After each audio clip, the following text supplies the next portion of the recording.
Right, we are live. Hey guys, how's it going? Welcome back to the Kiwi Lads channel. We are here yet again for another game of Super Rugby Pacific 2022, the competition that has just got underway this weekend, and it is very exciting already. We've seen a couple good results for these games that we have seen, only the two of them, but so far the Waratahs, they are sitting top of the table. And second, that is the wrong one. There we go. We have got that one. I will have to quickly move McKieran.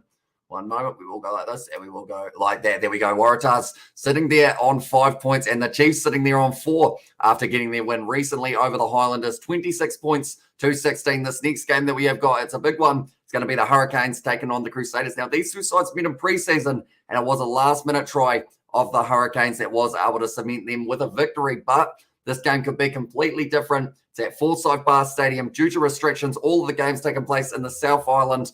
But this game is actually considered as a home game for the Crusaders, although they are not able to play at Orange Theory Stadium. And also we've got that, oh, hey, says George, so welcome into the live stream, mate. Hope you are doing well. And also we've got the, hi, says LJ, and also, hey, Hamish, I've been unlucky this weekend. I've been very unlucky this weekend, by the way. Are you going to do the Curry Cup later? We probably won't be doing the Curry Cup just because it will be the middle of the night. And I will have to probably end up sleeping at some point in time. But yeah, at this stage, we are sitting around 23 minutes away from the kickoff of this game at Forsyth Barr. They aren't allowed a big crowd. Let's go, boys, 16. And this game should be a very exciting one. For at one moment, we will go like this.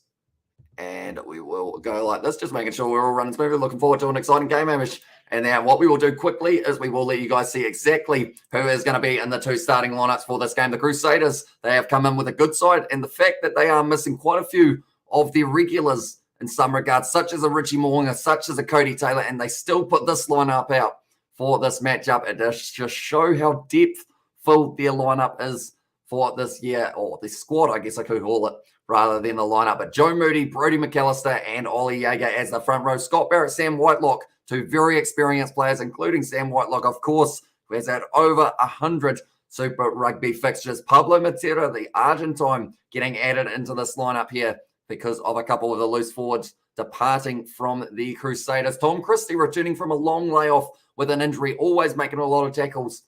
This competition, I remember him and Billy Harmon were going neck and neck for trying to get as many of the ones, or as many of the tackles as they could, I should say. And Cullen Grace, the Canterbury boy, slotting in at number 8. Bryn Hall as number 9. Fergus Burke at 10. Big opportunity for that man, seeing as Richie Mo'unga is nowhere to be seen. David Aveli and Braden Enor making up the midfield. Lester Whananuku out on the wing, out to prove something. He did miss out on All Black selection last year. He will be hoping to get into that side this year, building into the World Cup. George Bridge actually starting out on the right wing for this matchup, whereas normally he is out on the left. And then Will Jordan slotting in as the number 15 for this match. This is the Hurricanes lineup. Let's go Crusaders, says T in there, and hoping the Canes can get the job done. But yeah, I think Crusaders will win. And let's go Hurricanes and go Canes, says Katie Dixon.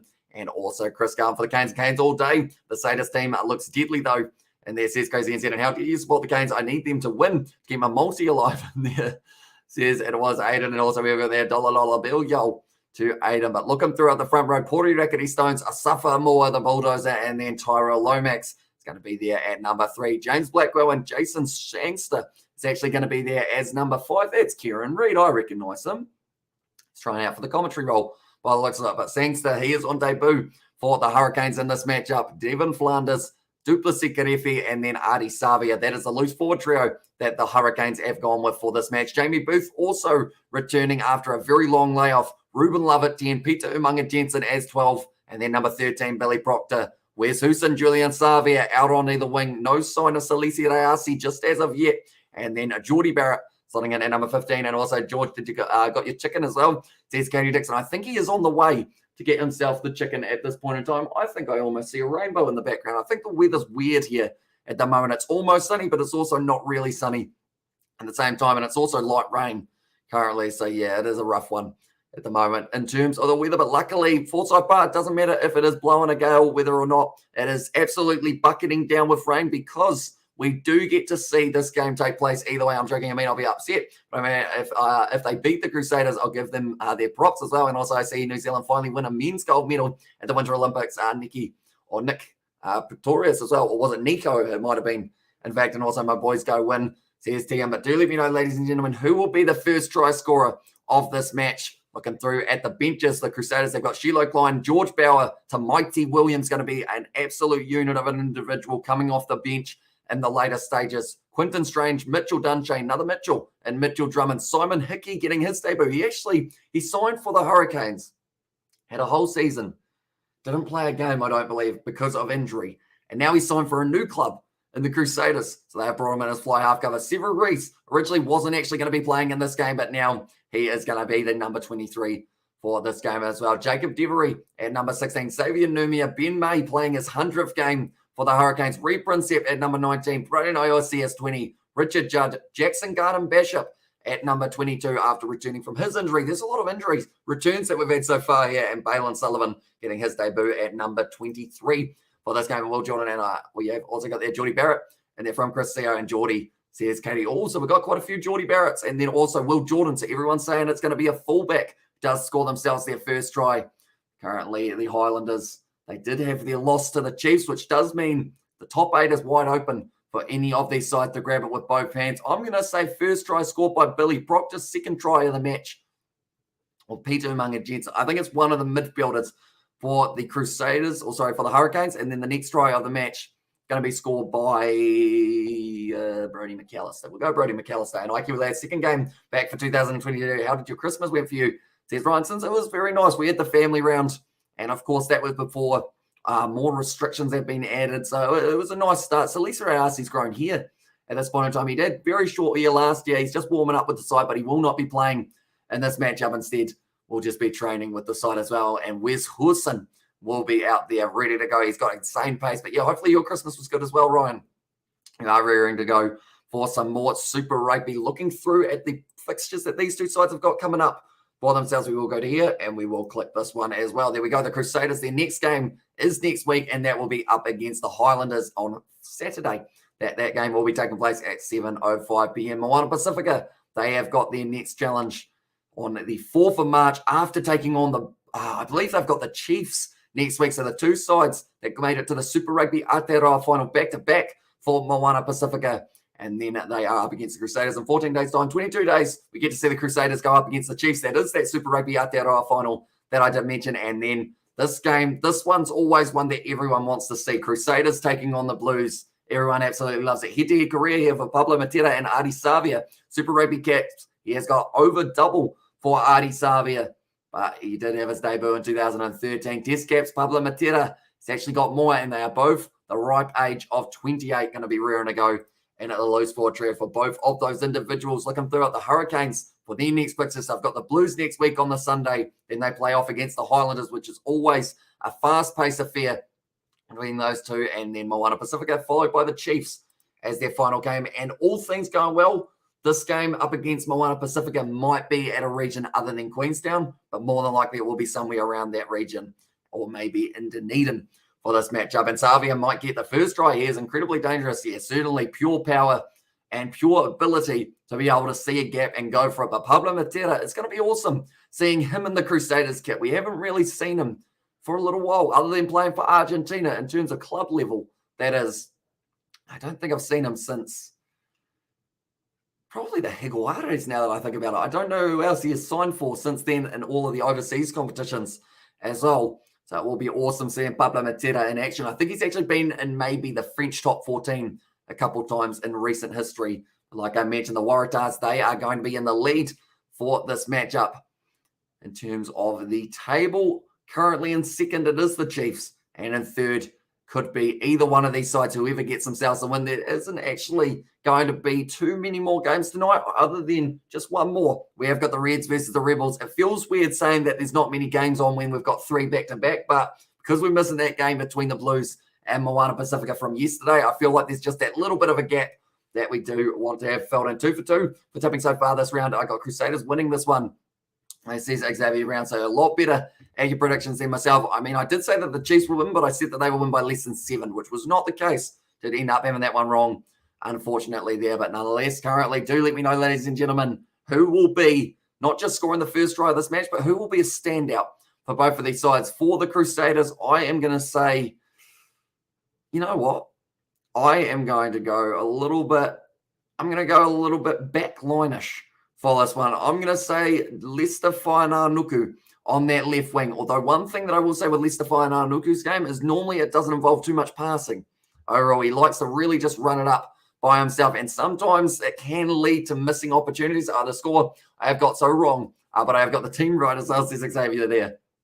Currently for the Hurricanes, I'll say a Safa-Mua. Number 2, the Bulldozer. If he can get the line out throw straight, one thing that we know about the Crusaders is they are phenomenal at a set piece. And if you can somehow try and shut down that set piece of the Crusaders by having a good set piece of your own, set piece way too many times in that sentence, but that will be where the Crusaders might be put under a bit more pressure. And also Peter Umaga-Jensen, if he plays anything like his brother Thomas Umaga-Jensen did a little bit earlier on, they should be fine for the Hurricanes, as he was very smooth in the way that he was running forward. And also we have got the Kieran Reid look like Skeletor. And in there as well says like so he does look, he's got a very thin face when he shaves the beard, Kieran Reid, I've noticed. Like it's almost, you get used to seeing the beard for so long, and then when he gets rid of it, it's kind of like, whoa, it's completely different. Like some people, it's like Tom Blundell for the Black Caps. Some people who have been watching the cricket, you will know that when Blundell shaves his beard, he looks like a completely different individual. And I believe Kieran Reid, he played in the rugby versus cricket match from recently, alongside the likes of a Will Jordan. He's actually very capable with a cricket bat. That man, I think you could pick up any sport within like a day and just be good at it.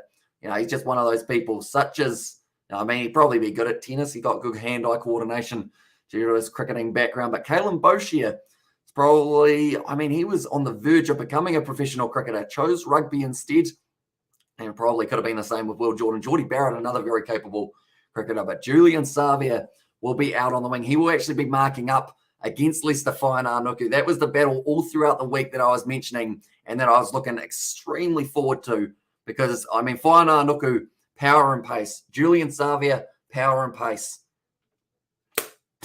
Enough said about that one. Pretty much they're just going to both just steamroll at each other, possibly end up with one player getting absolutely hammered at some stage. Hopefully they don't end up with injuries for both of them, because that would just be not ideal. And then the other side of it, this matchup, the more you look at the kind of matchups that we get to see, the mini battles out on the field, the more exciting it becomes. Wes Houston, he is going to be up against George Bridge, so both pure pace. Wes Houston probably got a little bit of the speed advantage over George Bridge, but George Bridge got more experience for that one. Both sides starting a young halfback, and also, a more experienced halfback with a young fly half, and Fergus Burke for the Crusaders and Ruben Love and the Hurricanes as well. And blindside flanker Devon Flanders up against a very experienced Pablo Matera. He's got plenty of international experience, more than Ardie Savia from what they were showing a little bit earlier on. Tom Christie and Finley Christie. No, that's a lie. Tom Christie and Duplessis Karefi. So I was trying to say, like, those two will just keep on making tackles. Like, between those two, I'm saying they make, I feel like 20, I'm going to say they make 30 tackles combined. That's a big call. I'm going to get it wrong. And also, we've got, there you go, my brother's making proud. And there says Dan, so he is going for the Hurricanes in this game. Currently, do let me know your score predictions as well, ladies and gentlemen, for who you think will be winning this game. We are only around 10 minutes away from the kickoff. We will be going through the lineups a little bit closer to the kickoff there. But so far, we have shown you guys the results of the other games. First win went the way of the Waratahs. Second win went the way of the Chiefs. The difference between those two teams, first game, 30 points. Second game, 10 points. Theoretically, this game, 3 points, I guess, if you're going by that kind of pattern. But that is why the Waratahs are sitting top of the table, followed by the Chiefs, and then at the bottom, the Highlanders and the Drua. But they will be looking to improve as we continue throughout the Super Rugby season. Looking through at next week with the fixtures that we are going to get to see. The Chiefs will be in action once again up against Moana Pacifica, who are yet to play a game in the Super Rugby season. Unfortunately, due to the fact that they did have the positive cases, they miss out on that first week's round up against the Blues. Waratahs, they will be taking on the Reds as a later game in the evening. Brumbies up against the Drua. Highlanders versus Crusaders. That'll be a great South Island derby. And then the Rebels taking on the Western Force, followed by the Sunday game, Sunday afternoon rugby. And it is going to be the Blues taking on the Hurricanes. Now, the big thing with that Sunday afternoon game is it is going to be a consistent thing that happens. We are going to have Sunday afternoon games right through, which means tomorrow we are going to have the game between the Brumbies and the Western Force. Go to Hurricanes. And at the SCS, Chrissy is going for the men in the blue. That's a lie. The men in the yellow and the black. I know that their away kit is actually a little bit blue, isn't it? And I bought the Landers jersey for the first time, says Max. So hopefully you are enjoying it. Did you buy the home or the away kit? Because I know that the away kit does look very similar to Southland's kit. Currently, lineup that they have gone with for the Hurricanes. They've got Sam Whitelock with a huge amount of experience. Looking through at the back line, probably most experienced player in there would almost be George Bridge or David Havili, I would say. Probably George Bridge does take that just a little bit further. Bryn Hall's been around for a while, though. I bought the home kit. So, yeah, hopefully it does arrive for you in the near future. Going to go to the pub next Saturday for the Crusaders versus Highlanders, says Max, and that will be an awesome game. Because like South Island derbies, we saw it a little while ago that we did see the Highlanders actually win a game up against the Crusaders. And those two sides, it seems to be whatever happens in those ones, they always put on a good game, and it's always one that goes down to the wire and finishes strong for one of the two sides. If not both of the sides, normally it's try, maybe two in the last 10 minutes. But head-to-head, well, this one played 41. The Crusaders have won 26 of the games. Hurricanes have won 13 and a couple draws along the way. So 63% of wins between these two sides go the way of the men in the red and the black. And like the draw, a really tough introduction to Super Rugby Pacific awaits. Moana Pacifica once they're cleared to play, and the Crusaders winning here isn't surprising, says Sammy. So, yeah, they are the favourites going into this game. They have got a strong bench as well, which we did go through a little bit earlier on. Now the players making their way off the field. They are about to make their way out there. I'm seeing a few of the players around, such as a Tamaiti Williams. That man is very hard to miss with the size of him. He is certainly towering over the rest. And at scrum time, the power that man has is absolutely outstanding. And he will be exciting to see him. Alongside George Bauer is another sub that they have got. Currently, the Hurricanes, they are just having a bit of power rate by the looks of it. Scott Robertson making sure the suit is immaculate for this one. Might even bust out the break dance if the Crusaders do go through and win themselves the final. Once again, congratulations, you're closer. You'll come close to King K. Hopefully you'll get there soon, says Max Goddard. Yeah, we have grown way quicker than we were expecting originally. Like every time we go up a subscriber, I just notice and just get happy from it as well. Because like our goal by the end of last year was 3,500 subscribers. So anytime we set a goal, we just smash it out of the park at the moment. It feels weird when the Crusaders play the Hurricanes in Highlanders territory. Exactly right. Like normally when it's at Forsyth Barr, like you have the Zoo, you have the Highlanders, you have a Waisaki Naholo chant. There'd be a Waisaki Naholo chant for a whole different reason in this game, because he is playing for the Crusaders this year, although he isn't actually there for this game. Maybe they're saving him till they are allowed the crowds so that someone can just yell out Waisaki Naholo big time. But currently, it's looking pretty empty in that stadium. Sadly, we aren't allowed crowds for these games, but I wouldn't mind maybe round 5 or so, we might get to see some of the crowds return to Super Rugby for the New Zealand side of it. But looking through at the lineups one more time before we get into this match, the Crusaders, they've got Joe Moody, Brody McAllister, and Ollie Yeager. No sign of Cody Taylor, which does mean it's a massive opportunity for McAllister to really step up in this game, see whether or not he can get himself a few more moments in first place. So Crusaders, it's what Kieran Reid is picking. Hurricanes is what the other man is picking for KT, and Kirsty is going in favour of the Crusaders. So 2 out of 3 saying Crusaders will be winning this match. They are the favourites. After all, Scott Barrett and Sam Whitelocks, they will be the favourites going into the line-out time, of course, up against James Blackwell and Justin Sangster. Pablo Matera making his Crusaders debut will be excited to get out on the park. Tom Christie and Cullen Grace as the other two young players in the loose forward trio. So the experience might rub off from Pablo Matera of just having 2 younger players out there. I guess it's risky, but at the same time, they're more than capable of being able to cover this Hurricane side. Bryn Hall at number 9, Fergus Burke 10. David Arvelli had a very good start to his rugby championship, but unfortunately did end up kind of losing that form in the end of year international. So hopefully it does end up coming back for him in this one. We'll have to wait and see whether or not that will be the case with Braden Eno on the outside. He will be ready to go alongside his buddy Harvelli. Lester Whainaunuku out on the left wing, out on the right wing. It will be George Bridge for this game, and then Will Jordan, the flying superstar, the young player of the year, the up-and-coming player of the year. He is going to be at number 15, and we'll be hoping to continue that record, his impressive record that is, of just scoring tries flat out in Super Rugby, scoring tries flat out for the ABs. I'm going to be ready to go for this match at Orange Theory Stadium. Just kidding, it is at Forsyth Barr. Well, that's one. Pori Rackety Stones at 1, Suffermore at 2, and then Tyrell Lomax will be at number 3. Blackwell and Sangster as the lock duo, like I mentioned. Devon Flanders starts at number 6, and that is because of the injury of Reed Princep. I believe he is out at the moment. Sadly, they're also missing Isaiah Walker-Leawere due to injury. And I believe TJ Perenara is out for the next 4 weeks as well with a little bit of injury troubles. Duplessis Karefi at 7 with Artie Savia as the number 8 and the captain of the side, so he will be raring to go. And they are actually in the black kit here for the Hurricanes. It's looking like a very nice kit. I think it's because I like yellow no matter what the other colour on the kit is. It does look very nice indeed. Ruben Love and Jamie Booth will be the 9-10 combo, both returning after, I guess, Jamie Booth a longer injury. Ruben Love had a little bit of a hiccup at the end of Super Rugby Trans-Tasman. Peter Umaga Jensen and Billy Proctor as the 12 and 13. Julian Savia, the bus, out on the right wing. Hussein out on the other. And then Geordie Barrett as a number 15. Crusaders for life as well, says Dan. Hello, Hamish. Bro, welcome back. Welcome in, mate. And also, hi, says Brandon. And Katie Dixon is here. And up the Canes, let's go.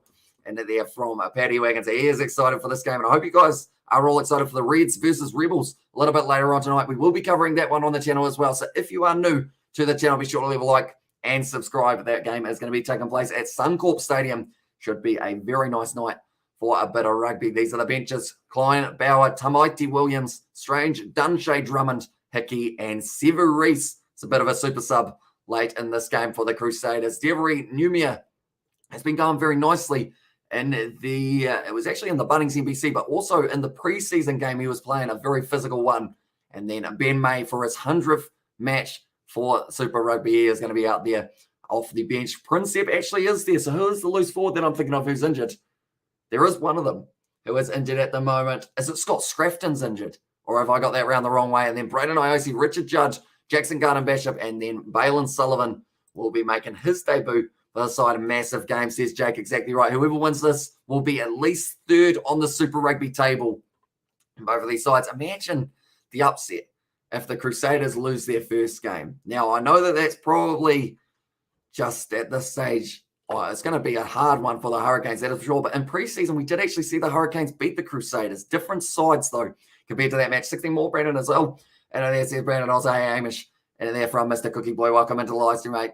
And currently, do let me know your score predictions, anyone who hasn't already, and also who will be scoring the first try of the match. I am going to go with Billy Proctor, number 13 for the Hurricanes. He's going to be able to get over the line and score the very first try of the match. Now, one thing I know is the Hurricanes, anytime they play at Orange Theory Stadium, they have a fast-paced running game of rugby. They love the conditions here because of the no wind. And Geordie Barrett, he has a long boot. He could kick them over from anywhere that he wants to. 31-28, says Brandon. So a very close game.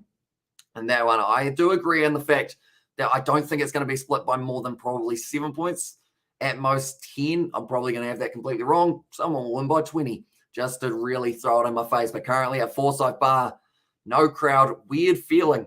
Kind of, it's always like an eerie feeling, I guess you'd say, just having no one in attendance, other than, of course, the coaches and the support staff and whatnot. As this match on Sky Sport, it is indeed Sky Sport 1. You will be able to catch this action live. And also, will it be good, or will be good to see how Pablo Mateta goes? Love watching him for Argentina. Yeah, he's a passionate man. Will always go out there, give it 110%. Hurricanes, they did lose 7 games in Super Rugby 2021. But now Ben May, I'm going to give him a clap. He's making his way out there. 100th match from, I believe someone said he was 39 years of age, and he is still going and will be absolutely thrilled to get a game here with no wind, no rain, perfect conditions for a bit of scrummaging. And now all of the Hurricanes making their way out onto Forsyth Barr. We have got the Hamish Rowe Lots of YouTube channel to see everywhere. But Foreigners' YouTube channel is not lots of seeing in other countries. What is the reason of this will be a happening or happened, says Michelle.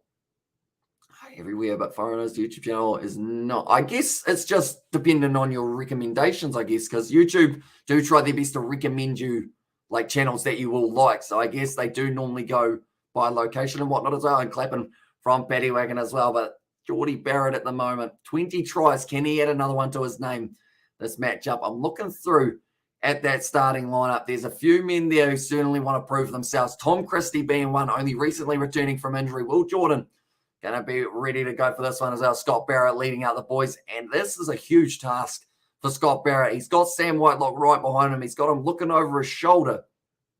We're going to have to wait and see how those two locks go. Pablo looks a bit weird seeing him in red. I think it's also, he's got a new haircut, Pablo Matera, or he's trimmed down. He's done something that makes him look slightly different. But Pablo Matera, in 2016, he did have a Super Rugby debut. He's had 11 tries But he does look like he's either slimmer or he looks like he hasn't had a haircut for a while. High as well, says Henry Samuel. And then he is very grumpy at the Crusaders. I mean, you can say that after the game, though, because if they end up beating you by like 30 points, then you just look a bit silly. But I think this game will be a lot closer than that. Brendan Pickerel will be in charge of this one. And also, I'm ready, says Brandon. What happened to Sever Reese? He was meant to be at number 23. I believe he is. He is at number 23 for this game that I know of, unless they've had to make a late change. But for my lineups, he was there. So I don't know what's happened. If he is injured or something, he was actually still in the changing room, so he's still with the squad. But Super Rugby, the second game of the New Zealand side of the draw, about to get underway, and it will be the Hurricanes who will be receiving this ball from the Crusaders. Going right to left. Brett Cameron, the youngster, did have a breakthrough season for his side at Manawatu, I believe it was, that he was stepping up for. Or am I thinking of the other youngster? There's Brett Cameron, and then there's another man, and they're both very similar. Fergus Burke is the other man. Yeah, Brett Cameron went to Manawatu. Fergus Burke, I believe, stayed at the Canterbury side. But now Jamie Booth inside of the 22 puts up the high kick. And that one is going to be going into touch. They're talking about Owen Franks. Of course, unfortunately, injury has been kind of hitting him throughout this whole season. But hopefully no more injuries we see throughout this one. And my people were psyched up for the game. Shout out from Kenya as well. Says... it was in the chat. So welcome into the live stream. I hope you are doing well. And also, I'm ready for the Crusaders game, says Tian. And the Crusaders game is right here. Now it's going to be big Julian Savia run straight over the top of Brett Cameron. Welcome to the bus. He just ends up running it straight. And then it's extremely hard to stop him. And it's not Brett Cameron, it's Fergus Burke. Like I mentioned, very similar, those two. We'll be confusing them throughout the whole match. Is Nini Munaskata in the lineup? He is not. I believe he got injured in preseason, which isn't me saying that just as a joke. He literally did. Unfortunately, once again, hey, mates, here's Amy Spencer. Welcome in to the live stream. Brody McAllister getting driven backwards on the halfway line now for the Crusaders. And Havili puts up the high kick.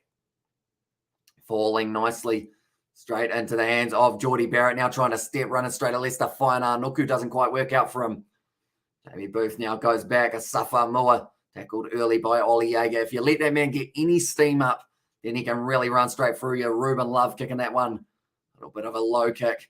Taken nicely now by it will be once again the number 10, Brett Cameron.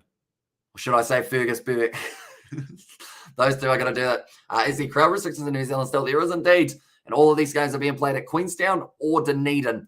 Are the two locations that they will be taking place now. It's going to be straight through the middle. Fergus Burke dragged down by Booth. Renhall trying to offload it back. Leicester Fainar Nuku gets the ball now. Good low tackle, but David Havili been able to retain that one now, bouncing up or not quite grabbed there by Peter Umanga Jensen. Now on the halfway line, Bryn Hall goes back. This game's going to be played as frantic as a pace as we did see between the Chiefs and the Highlanders by the looks of it, trying to get straight in there. Was the number 6, Devon Flanders, although I believe number 6 kind of looked a little bit like Artie Savia. I could be wrong there, though. It looked like he was, surely it wasn't number 6, Artie Savia. I'm just looking through, trying to find whether or not he did swap his number. He shouldn't have. I believe it would still be Devon Flanders. Yeah, that's Devon Flanders. He just looked a little bit different. Maybe it was Savia who made the tackle, but now Pablo Matera running with one hand. Passes it off to Cullen Grace. He puts the ball down now. And it is going to be the knock-on advantage. A lot of pressure there. And they are going to be going back. Geordie Barrett not too happy with Brayden Enor there. But a little bit of physicality. The other early stage score is going to be 25-29 Hurricanes and over Philadelphia. And there's Amy Spencer. Yeah, pretty much all games in the South Island, which is good, other than the fact that we can't actually go to the games due to that. And also, hi, says LA, welcome into the live stream, mate. Hope you are doing well. And currently, we have also got the yes, says Brandon. Scrum feet 40 meters out now, and it will be the Hurricanes who have got this opportunity. There's actually quite a few Manawatu players out there on the field at this current stage. So Fergus Burke is the Crusaders and Canterbury player. Brett Cameron went to Manawatu. I was like, how goofy. And there says Aaron Spencer. Now feeding that ball, and it is good to see Jamie Booth back after having an injury for so long. And that's going to be the penalty straight away, just wheeling around a little bit for the Crusaders. Artie Savia says, everyone just settle down. We're going to kick this one for the touchline because we have got a Geordie Barrett and our side. But Joe Mooney not looking too happy there. Him and Oli Jaeger look like they could be long-lost brothers. Like they've got very similar hairstyles, very similar beards, just different in some regards. And also funny that they play in Landers Stadium, Says Ed, yeah, it's a very weird feeling because normally when we are at Forsyth Barr, of course, you see the Highlanders. We don't get to see them. So and also we have got how good were the Waratahs. They did very nicely up against Fiji and Draw. I believe their next week's game, they've got the Reds, so that's going to be a good old game. And didn't mean to say Goofy in there. Says and players to watch from both teams. I would say at this point in time for the Crusaders, of course, Will Jordan is one to watch out for, but Pablo Matera, the experience that man brings to that loose forward trio and the physicality side of it will also be something to look out for. For the Hurricanes, I am going to say Asafa Mua. And then also, I'll go Geordie Barrett. He's going to be crucial for them. A little bit loose there. Going back for the penalty. Now, 5 minutes into this game, these games just fly. At the moment, Emil has got a injury. And every Super Rugby game he plays, unfortunately, he's at about 4 different clubs recently. And all of them he's gotten injured at. Reid Prinsep off the bench alongside Braden Iosi and Richard Judd, I believe I did see. Right. 40 metres out, Geordie Barrett should be able to take on the post. Does he decide to? Yes, he does. And also get the best game in all season as well in Fiji and Drua. And there says, who's going to score the first try, says Ed. I will go with, I said Billy Proctor as my original prediction, and I'll stay with that one. And then the second try, did say Brady McAllister, but I might go Lester Whainanoku as the second try scorer. And also Crusaders 57, Hurricanes at 17. So if that was the case, that would mean that the Crusaders would move into first place on the overall table above the Waratahs. That tee doesn't look like it likes Geordie Barrett very much. I mean, the grass is pristine, but the ball doesn't want to sit on the tee for Geordie, but now has decided that it's going to play the game. And a Geordie for the Canes. And there says Betty Wagon, and they will be a force to recognise in the next few years. Yeah, exactly right. It's just like, that's the thing. I think a lot of people expected them to straight away first game just dominate, but it's going to take time to kind of adapt to the Super Rugby style. First shot at goal, Geordie Barrett nails it. Even if he hits it badly, still going to be going 40 or 50 metres. And that is now going to make the score 3-0 after 6. We have good there. What's your score margin for this game?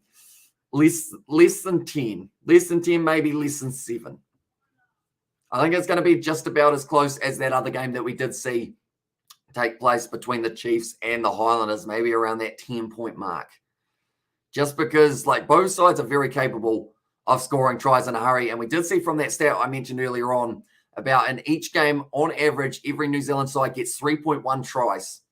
Pablo Matera trying a bit of a counter ruck, doesn't quite work out. Pori Rakiti Stones now held up there by Joe Moody. He has been able to wrestle it to ground, and now Booth fires it back to Ruben Love, trying a bit of a spiral kick, taken beautifully though by Will Jordan. Now as soon as he gets a bit of steam, tries to go straight through. He's been nailed in the tackle by Devon Flanders though. Now going back across. Going to be Fergus Burke crawling his way forward. 30 metres out now for the Crusaders. Jaeger, quick hands from Will Jordan. Cut out pass to Scott Barrett, the captain, now dragged down by Savia. Those two have had a little bit of time to get out on the rugby park. Will Jordan straight through. Man on the outside, drawing pass. Fergus Burke, he went for the line himself and he's dragged down inches from the line. He thought it was worth a crack. Brunel now goes short side. Lester Whainanoku scores the try. And the Crusaders have been able to strike first. How the game will go down faster. So it's definitely going to be a fast game, like between these two sides. Neither side like to play that kicking kind of style of rugby. They'll just keep on running and running and running. But the Crusaders here scoring the first try of the match now. We'll go like this. Crusaders try scorers. And why is it going to be the longest name on the field? Whainanoku. Hopefully I've spelt that correctly, but that is 7 minutes into the game now, and they have been able to get themselves their first try of the match, the Crusaders. Scott Robertson, he loved that one. He's very happy with it, and also we've got their good try. Well, Jordan has excellent speed and also 5,500 already for the tries. Of course, every try that we do see is $500 that they are raising towards Tongan Hurricanes, and there's Johnny Blaze and also up the Canes, and also 16 to 7 at halftime, and then 35 to 28 to the Crusaders. At full time, says Joshua, but Whainanoku able to get himself the first try of this match. How many tries in the first half do you reckon? Says Ed, I'd say, I think we see 3 or 4, something around there. We didn't see too many in the Chiefs versus Highlanders game. We saw 2 in that one, but I think we're going to see more for this matchup just because both sides have such quick, like counter-attacking play. Fergus Burke straight down the middle, and that now makes the score 7 points to 3. The Crusaders leading this one fine. Arnoki, I'll be happy with that one. Just got the ball, went over the line. That's the thing. He's the size of a forward, but he plays in the back one. Got his head rattled a little bit by Geordie Barrett, the way he jumped it at Hurricanes. Or the Hurricanes go well or go win, as I said, rugby game at the end. So satisfying to watch people that have the skill set and speed like Will Jordan. Yeah, he just glides. Like, he doesn't even look like he's running per se. He just like it's a weird one because his arms don't really, like, he holds his arms up here and he just like kind of glides. Like, it's as if he's ice skating, but he's on land. Joe Moody, short ball to Scott Barrett. The tackle from Artie Savia. Bryn Hall now once again from Burke, and David Havili on the weaker left boot. Still got some good distance on it, but now on the halfway line. Ruben Love looking for the counter attack. Havili lines him up, is able to make the tackle. I believe that was Will Jordan trying to go for the turnover. And the breakdown, that man is everywhere at the moment. Geordie Barrett trying to run over his brother Scott. Manages to get the tackle, though. We know that would have been something that happened many, many times in the backyard in the Barrett household. A whole heap of tackles on each other. Although Scott, I would like to think, probably won a lot of those battles in terms of the size. But who knows, maybe Geordie Barrett was able to get him with a little bit more speed. Billy Proctor now trying to step. Oh, that's a knee. That's a knee. That's not a good knee. No, he's all right. You're good, Billy Proctor. I think he's all right. He doesn't look like he hurt himself too badly there. Straight on the ball, Brodie McAllister wins the penalty for the Crusaders. Has Billy Proctor got up? I don't know. I hope he has. It's gone silent at the moment. That guy looks like Kyle Mills. I think that's Sangster. Okay, I think Billy Proctor's all right. We haven't shown him again, which means, it's good. And also we have got the legs through the moving. His arms stay straight. It's weird, but it works, as Alice says. It kind of goes against everything that, like, I guess runners would tell you. Okay, Billy Proctor is still down. So that's not good. I did see his knee. He kind of got it twisted in terms of, I don't know why I was demonstrating that. You can't see my feet. And pretty much the way that he takes the contact there, he just gets bent over backwards and the knee kind of folds like that. If this was his leg and that's his foot. This is my leg. Okay, this is my leg. How did he even do it? I think he squeezed it like that. And it was gruesome as well, says Aaron Spencer. And I said, did you hear about the shark attack in Sydney? I did not, but I did. I heard that someone mentioned about a shark attack. Oh, no, he just tried to get up Billy Proctor. Right. What happens here? It was a big tackle low. Tell you what, he almost escaped that one not too badly, Billy Proctor. Could have been a lot worse if that ankle had gotten stuck. As I know, Pablo going to go for the Crusaders. Do you think he will make a big impact for them? I think so. He brings a lot of experience to that loose forward trio. And a trio that at this stage, I mean, it's got Tom Christie, who is only just outside of the kind of, I think he's about 22, something along those lines. Cullen Grace, not much older, who is currently getting a little bit more treatment. He's not much older than 20, I believe, Cullen Grace. Maybe 21 or so. And yeah, I don't think I can say the details of the attack on the chat was really bad. So that says Irish Fizzer, yeah. I mean, it's one of those ones. It's such a rare occurrence, but when it does happen, it is always a treasure. Everyone is down at the moment. Billy Proctor's getting strapping. Cullen Grace is getting strapping. There was another player getting strapping as well. They're going to run out of strapping. I hope they bought plenty. That man's just accidentally broken the strap. He's got to make sure he does get that foot wrapped up very quickly. But Billy Proctor, he's back to his feet. I think the referee was saying there, either you boys going off the field or you're staying out here. So they're all standing back up and taken nicely by Sam Whitelock. Tom Christie off the back now to Hall. Miscommunication there in the back line. Because of it now, Proctor able to jump on that ball. It's going back for the original little knock on. I believe it was Peter Umunga Jensen who did have it. Maybe Proctor back to his feet now. Bryn Hall to just put it a little bit behind Lester Fainanoku. In fact, it was Billy Proctor who did end up dropping that one. And very rare and unfortunate as well. Says Harry Spencer there. It's a weird one, isn't it? The ocean is a weird place. Like when you think about it. Because I know, like, from watching like the documentaries and whatnot, like from school, how there's so many species of things in the ocean that we've never discovered just because of the size of the pure, like, space of some of it.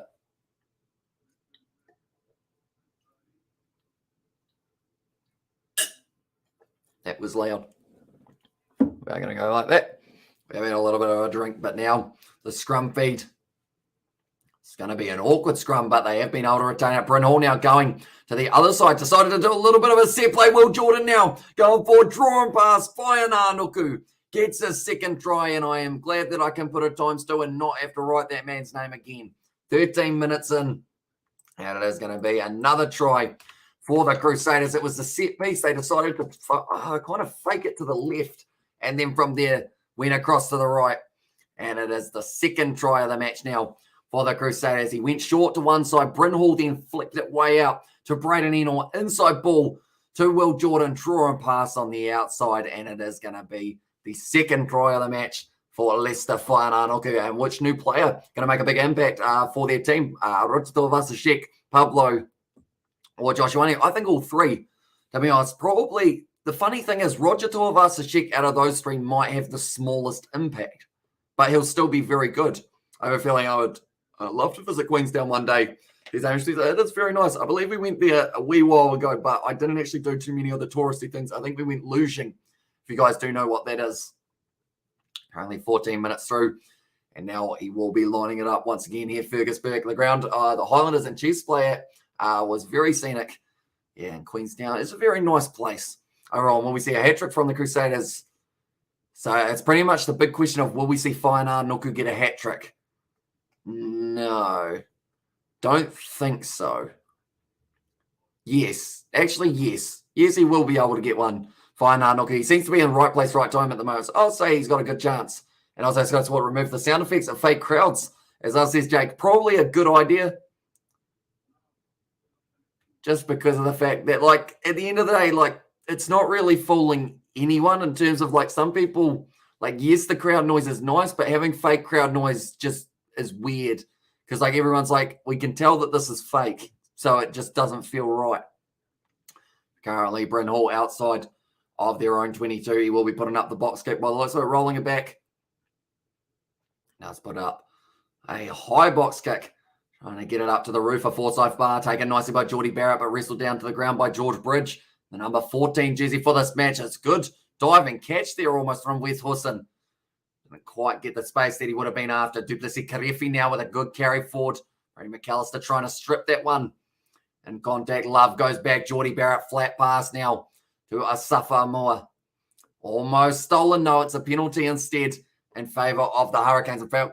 Fake crowd noise is very weird. I prefer to hear the players and the refs. It is quite cool listening to the referees and also like the communication with the players. I know that sometimes the swear words, of course, come through, but when you're like in a pressure environment, sometimes those things are going to slip in there. So like at the end of the day, you can actually learn quite a bit from just like hearing what the referee's saying in terms of why the penalties are given, communicating between the players in terms of what they're deciding. It's a good kick from Geordie Barrett there. And now about 15 metres out. Okay, so Pablo Mateta, he did have his body in the right place, but unfortunately for him, it was actually his teammate who hadn't rolled away first.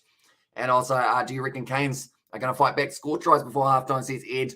I think they've got a good chance of scoring one. I think I'm giving the Hurricanes 1, Crusaders 2 in this first half. Jamie Booth selling the dummy, finds the offload. Oh, Billy Proctor almost going away there. Now going to the short side. Ruben Love crawling along down to his feet. Brodie McAllister almost able to strip that one extremely purely. Now Geordie Barrett with the cross kick pass. Suffer more, doesn't quite line it up, but they're going back for the original advantage. And the swear words is what I love most about it. It shows that they are concentrating in care. Says Hamish Spencer. Although I think that's one side that like they try and not have because of the children watching. Like I feel like it's a tricky one because it's like it is. Oh, they're taking the 3 points here, the Hurricanes, from straight out in front. Makes sense to want the 3, but they have the Crusaders on the back foot here, so it might relieve a little bit of that pressure that they were just able to form. Cross kick attempt from Geordie Barrett. Asafamua, he was a little bit late lining up that one. Geordie Barrett's going, what was he doing there? Even though that's not what Geordie Barrett sounds like. I can't remember what Geordie Barrett sounds like. I don't think I've heard him talk in a very long time. He kind of looks like a guy who wouldn't talk a lot, but when he does talk, it's for a good reason. Such as if he had to order something on the phone. People still order things on the phone. It's going to be going over, and it is going to now be 6 points to the Hurricanes and 12 for the Crusaders. Anyways, it's going to happen. They might add technology that doesn't pick up swear words. And then says Amy Spencer, that would be very fancy, wouldn't it? Although I guess it's like, I wish if they do have that technology, I would love to be able to use it for the channel because George swears so much on live streams and also in videos. So like to be able to automatically censor words would be it'd just be brilliant, wouldn't it? I would pay a lot of money for that. But Brett Cameron now kicking off this one once again. 12 points to 6 here for the Crusaders. So they've got themselves a little bit of a lead. Artie Savia, the captain, taking that one. Running straight at Pablo Matera. It's been able to drag him down. Now, those two have had quite a bit of international experience between the two of them. Going up against each other as well. Of course, Argentina with Pablo Matera. They got that monumental win over the All Blacks a few years ago. It was Will Jordan, in fact, was running it back. Now Cullen Grace attacking the line up. Pori Rakiti Stones. Man, he was able to drag him down. Yeah, he got dragged down by Sangster now. Hall on the halfway line, back to Burke. Inside ball to Fine Arnuku, who tries to spin out of contact. Duplessis Karefi was not letting that happen. That was a bold prediction from myself earlier on, saying Duplessis Karefi and Tom Christie between them are going to have a total of 30 tackles. So I'm looking around, looking every time that Duplessis Karefi does end up making one. Currently, the Crusaders protecting this ball very nicely. Hall goes back to Will Jordan, just a little fingertip, and it is going to be the knock-on advantage now. Duplessis Karefi able to make that tackle. He's got a new haircut for Super Rugby. We haven't seen any blonde or kind of blue or pink like we did for the other years. Well, Jordan inside ball. Harvelli offloads it back to Jordan. That looked a little bit high. Dylan Flanders is just hanging on to him. Advantage is over for the knock-on up to 12. And Pablo Matera versus Scott Barrett in a celeb boxing bout. You got your dollars on. Ooh, that'd be a good fight.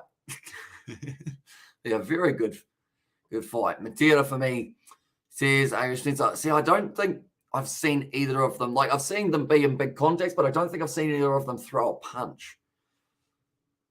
They both have aggression. I'll go, just to be different, I'll go Barrett because of the reach. Just because his limbs are like literally legs of a normal person. So we'll go with Barrett for the length.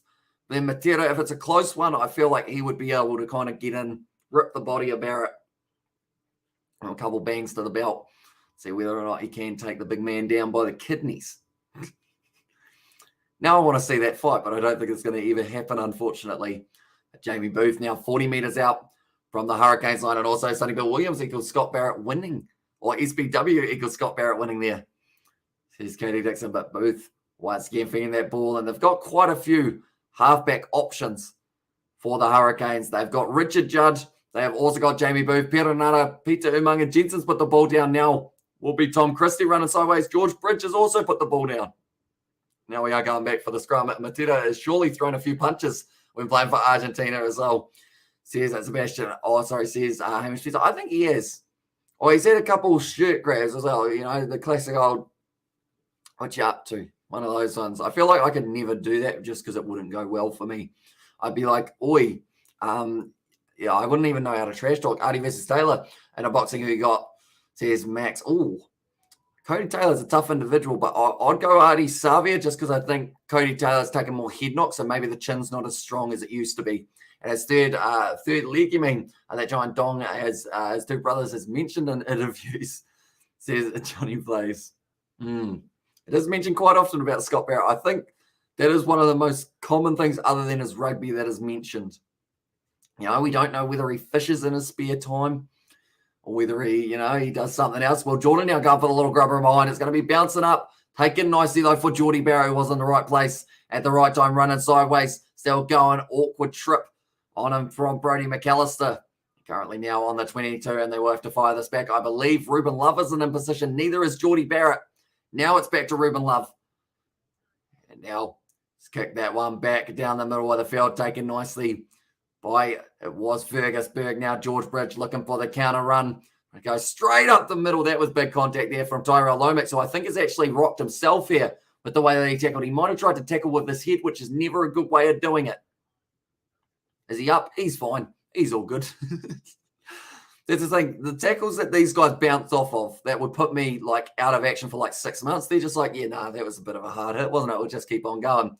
At the moment, it looks like Tyrell Lomax, he was down a little bit there. I don't know whether or not he's wobbly on his feet or what is going on there. Maybe just slipping a little bit. Now going back once again, wide cutout pass out to, it was Will Jordan with the little chip and chase. The ball sitting up nicely for Victor Umaga Jensen, but they're going back for the penalty. That one for the Hurricanes. It's going to be actually the offside penalty for the kick. And how long are the New Zealand Super Rugby teams going to be stuck on the South Island? I believe the first 3 weeks they are going to be having it all in Queenstown and Dunedin. Then after that, they will be reassessing, although we're up to almost 2,000 cases a day here in New Zealand. So I don't know whether or not they will try and transit them to somewhere else, because that was actually, that's the thing. All the teams made it there to Queenstown all right. That's a big kick from Geordie Barrett. It's what we always do expect, of course, but pretty much it wasn't the case of, Moana Pacifica. I believe it was in the transit that they did end up getting themselves a few positive cases. Asafo versus Asafo.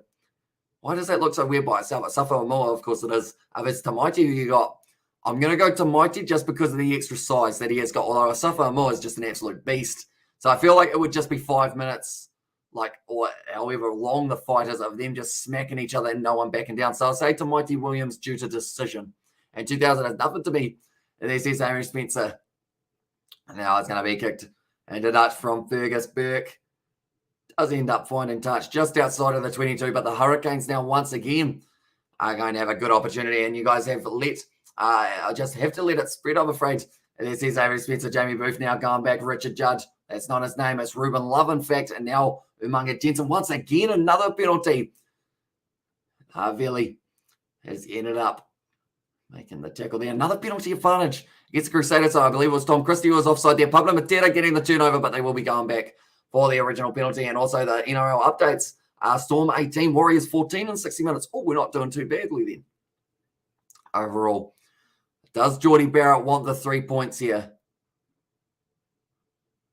I think they will end up taking the 3. This looks quite funny. Geordie Barrett's getting ready to line up the kick. Scott Barrett's up there talking to the referee. Currently 6 penalties against the Crusaders, 1 against the Hurricanes. So that is a pretty one-sided penalty count so far throughout the early stages here. But currently they just need to make sure that their discipline does improve throughout the later stages. Geordie Barrett, once again, another easy 3-pointer that he can take if he does want it. We'll have to wait and see whether or not he does want to make the most of it. Time in opposition 22, just a little bit more for the Crusaders. And this one, who you got? Thor versus Eddie Hall, heaviest boxing match in history. Who you got? Well, Thor's got that hammer, so I assume if he doesn't bring the hammer in, he's probably not going to be as effective. But if he's allowed the hammer, then, it's going to be a whole different story, and it's only a trail, as I wouldn't take much from it. And then there says Amy Spencer, but currently 2 from 2 so far for Geordie Barrett. Nothing too crazy in terms of hard kicks. Sangster does look like Kyle Mills with headgear on. Anyone who knows who Kyle Mills is, do let me know if you think Sangster looks very similar to him. And also, hello, Amy says, Kevin, welcome in. Good morning, mate. Hope you are doing well. Currently, nice early morning start in South Africa. Geordie Barrett. He's missed that. He's missed that.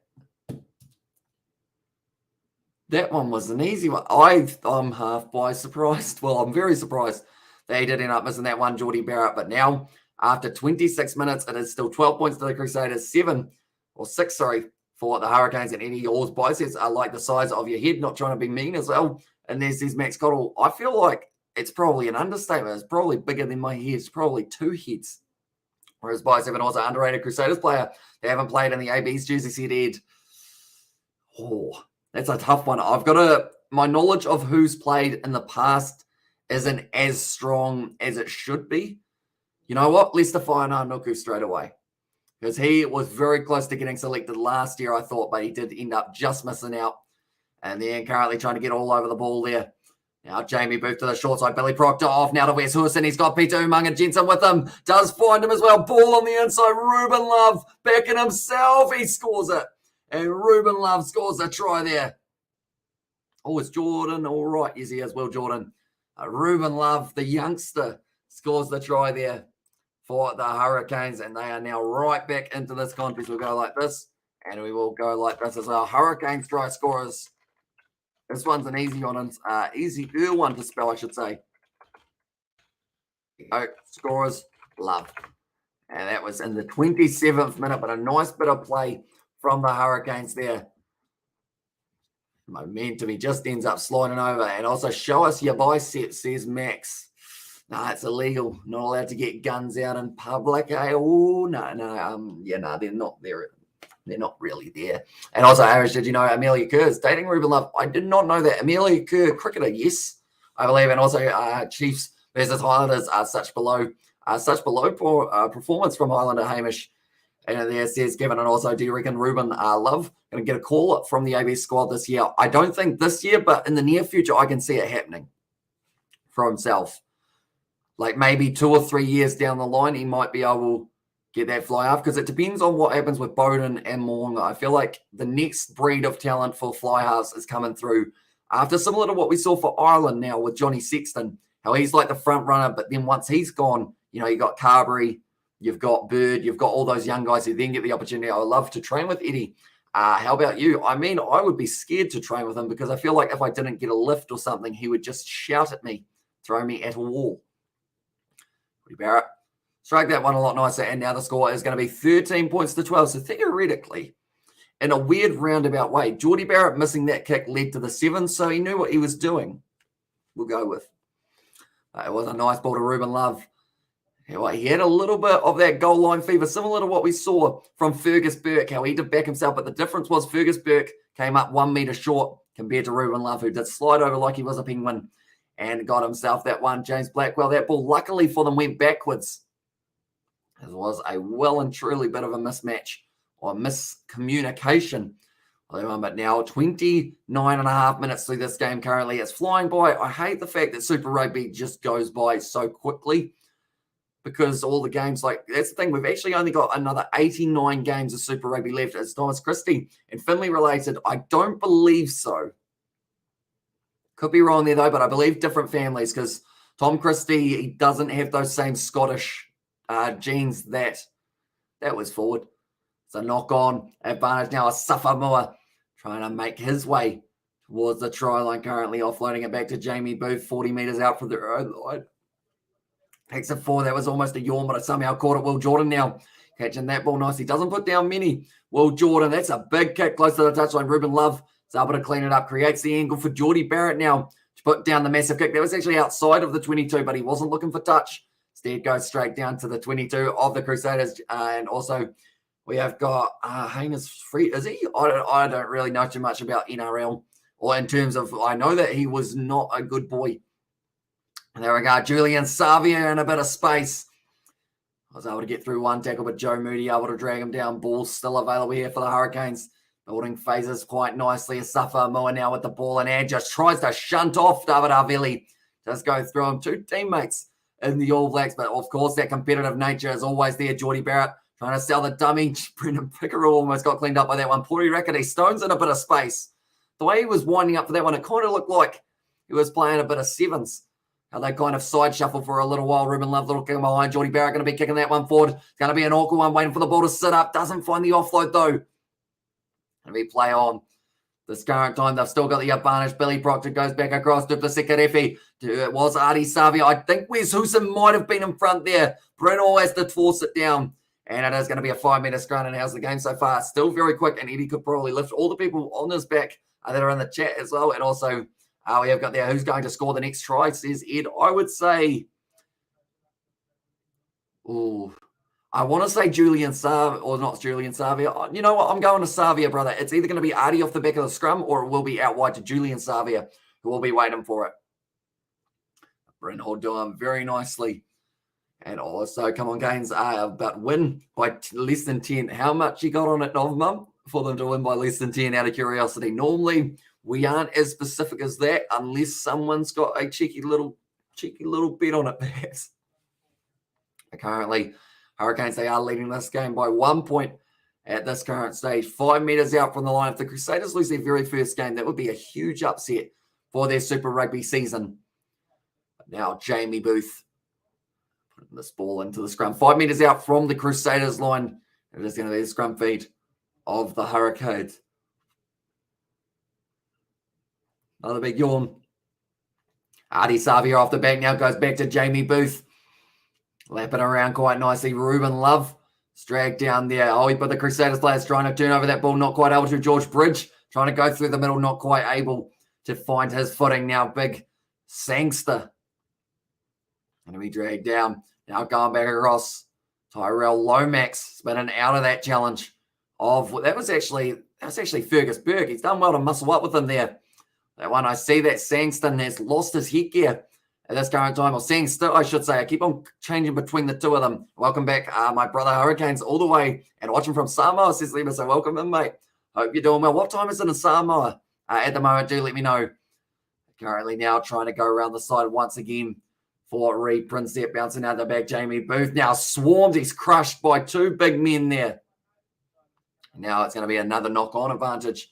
They're going back for the scrum. I have picked Crusaders by 9 in my Super. I see. And also know if they win by more than 10, it will put my Chiefs on third, as I want to sign a contract for a boxing match. Which says Max, not really. Overall, boxing is not my thing because, I wouldn't be able to hit someone without apologizing. And then, a boxing match, people get very annoyed. And I could pick up Eddie Hall for breakfast, as I have them by 16. This is Betty for the amount that they are going to be able to get. And also Lima Talofa from San Francisco, says Hank there. Oh, so what time is it in San Francisco? It must be almost relatively late, is it? And also same time, bro, 7:40, says Lima. I should have known that, shouldn't I? And also lad holding his yawn.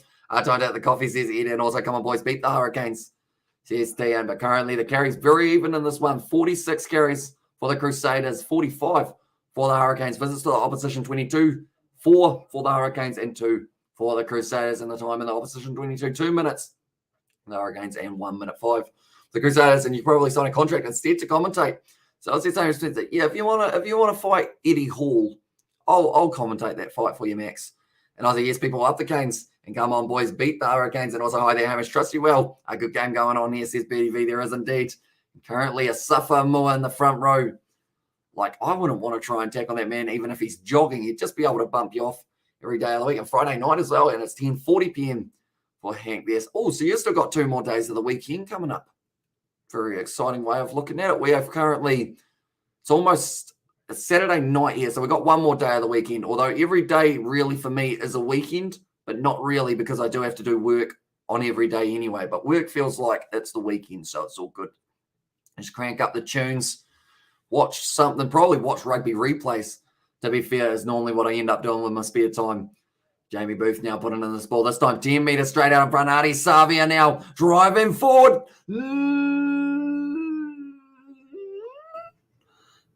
He's out up.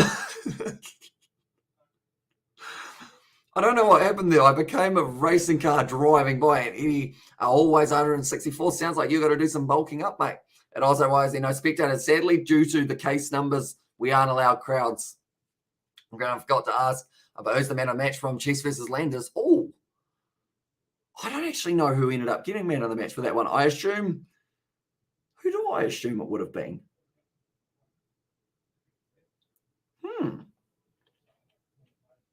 Amoni Narawa had a pretty good game, so I'd almost say him, I guess. I had to pick one.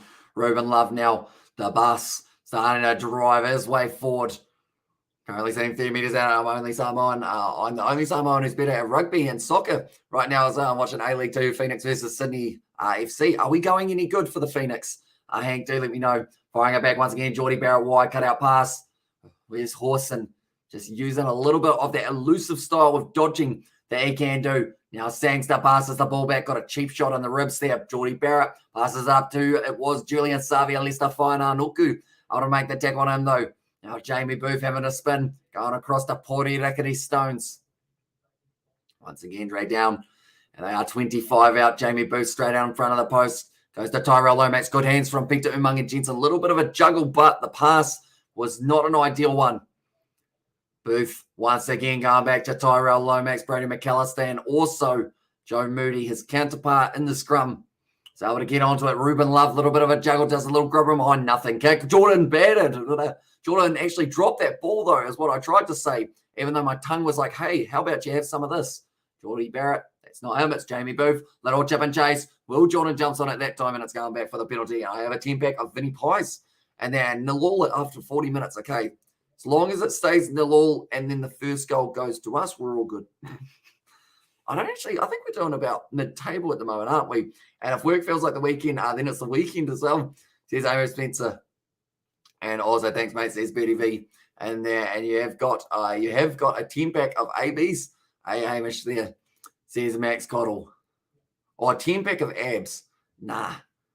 I mean, I've got a 1-pack if that's just like my stomach. Like, there's no real definition. There's no real muscle in there. I sit here all day, so I don't really do too much. Hamish's cousin, Jamie, who knows? Maybe a relative? Nah, probably not. Now that I think about it. Distant, maybe about 8th cousin, if I'm lucky.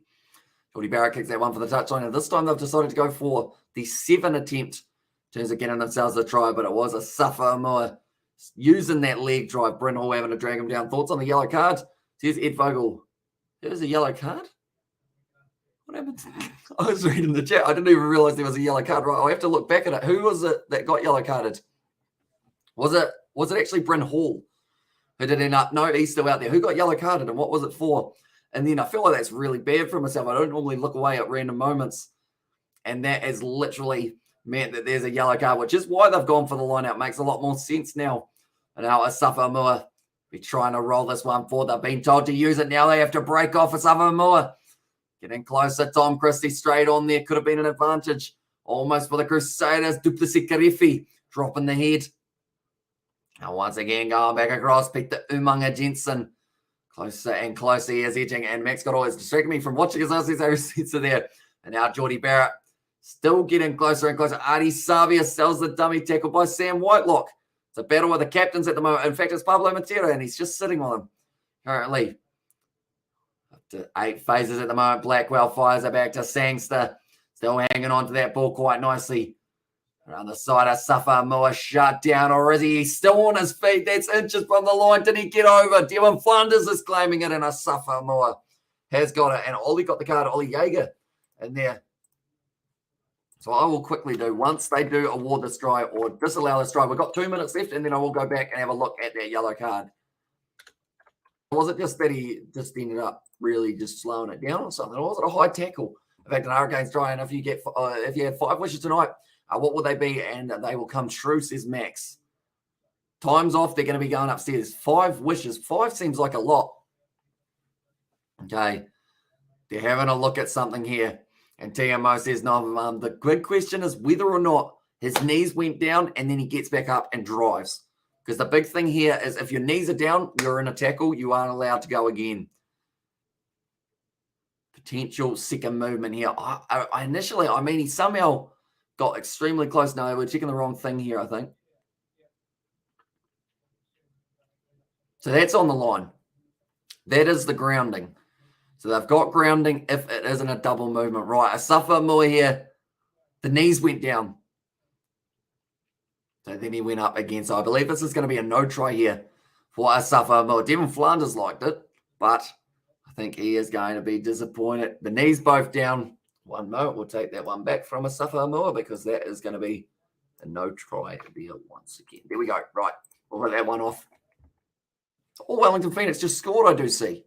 Nice. The knees have gone to ground and also double movement. I think he was initially short. He was indeed. That is going to be no try for Big Asafa Moa.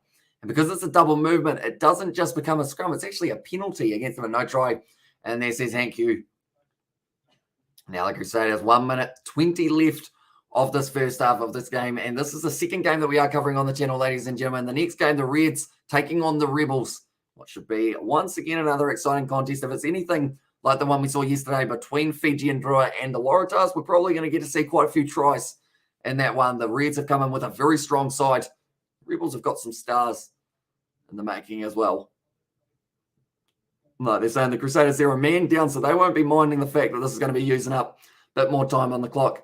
He's kicked that one, and luckily for them, the ball has bounced back down, so it will still be available for them to continue using. But Artie Savia, extremely close to getting that ball down. All the Crusaders just swarmed him and stopped him from putting it down. I believe it was maybe Cullen Grace who got in there. And also double movement is penalised. It is indeed. So because of that, it's a kind of like a kick in the face for him, because not only did he end up not quite getting the try, but it doesn't just become a scrum for the other team. You get penalised for getting back up and going again rather than just the scrum. I'm not sure how that compares to a kick in the face. I think the point is neither of them feel great. And then hopefully there is a crowd for the Reds versus Rebels game. I think they will be allowed a little bit of one at Suncorp Stadium. A good rolling maul here for the Crusaders. 40 metres out from their line. And they're still making meters. 15 metres made now for the Crusaders, getting very close to the touchline. They've been told to use it once. It is still going forward. And now they have been told to use it. Bryn Hall goes back across. Got a similar passing style to Aaron Smith, I believe. Now firing it out. Now Lester Finer. Nuku goes off to Will Jordan. Wide cut out pass. And the fact that he had a man hanging off his back when he still did that, that was very impressive. George Bridge having a head knock. Oh, Duplessis Karefi literally just got kneed in the head and didn't do anything about it. He took it on the chin and went, oops, that's unfortunate. I'll just get up again. Or he didn't really lose his footing either. What is his chin made of? And now Jamie Booth straight on the ball, and they're going back for the initial penalty now. And also, yes, Phoenix just scored the exact moment. Do you know who it was who scored it? Hank, do let me know. And also, there's no restrictions. So it is pretty sad to see no one at the Waratahs game. Definitely because it's Fiji and Drua in their first game of the Super Rugby season. They're taking on the 3 points here, the Crusaders. They would like the lead back. This will take us to halftime. And then it would also be just a sneaky little lead for the Crusaders. But Artie Savi, no, now it's Duplessis Karefi. He's crouched down. I think he's holding his hip rather than his face. Like, I'd be knocked out for about 4 weeks if I took the knee that he just took. And he's just done it on the chin like, yeah, nah.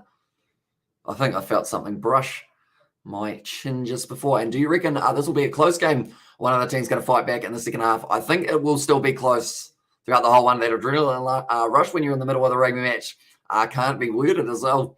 Says Hank, exactly right. You become not superhuman, but like you just become just a beast. As well, Burke able to kick that one over. And now at halftime, the score is going to be 15 points to the Crusaders, 13 to the Hurricanes. So just getting themselves back into the lead going into halftime. But any guns game here for the second half, and it should be an exciting one. See who does develop into the winner of this match. We will be looking through some stats, ladies and gentlemen, to do with this match. But first of all, I'm going to go back and see that Ollie Jaeger yellow card. See what exactly he did do wrong. Moment, we will go to here. I believe it was for trying to slow it down, wasn't it? Or something along those lines. Where is he? Ollie Jaeger. That's Tom Christie.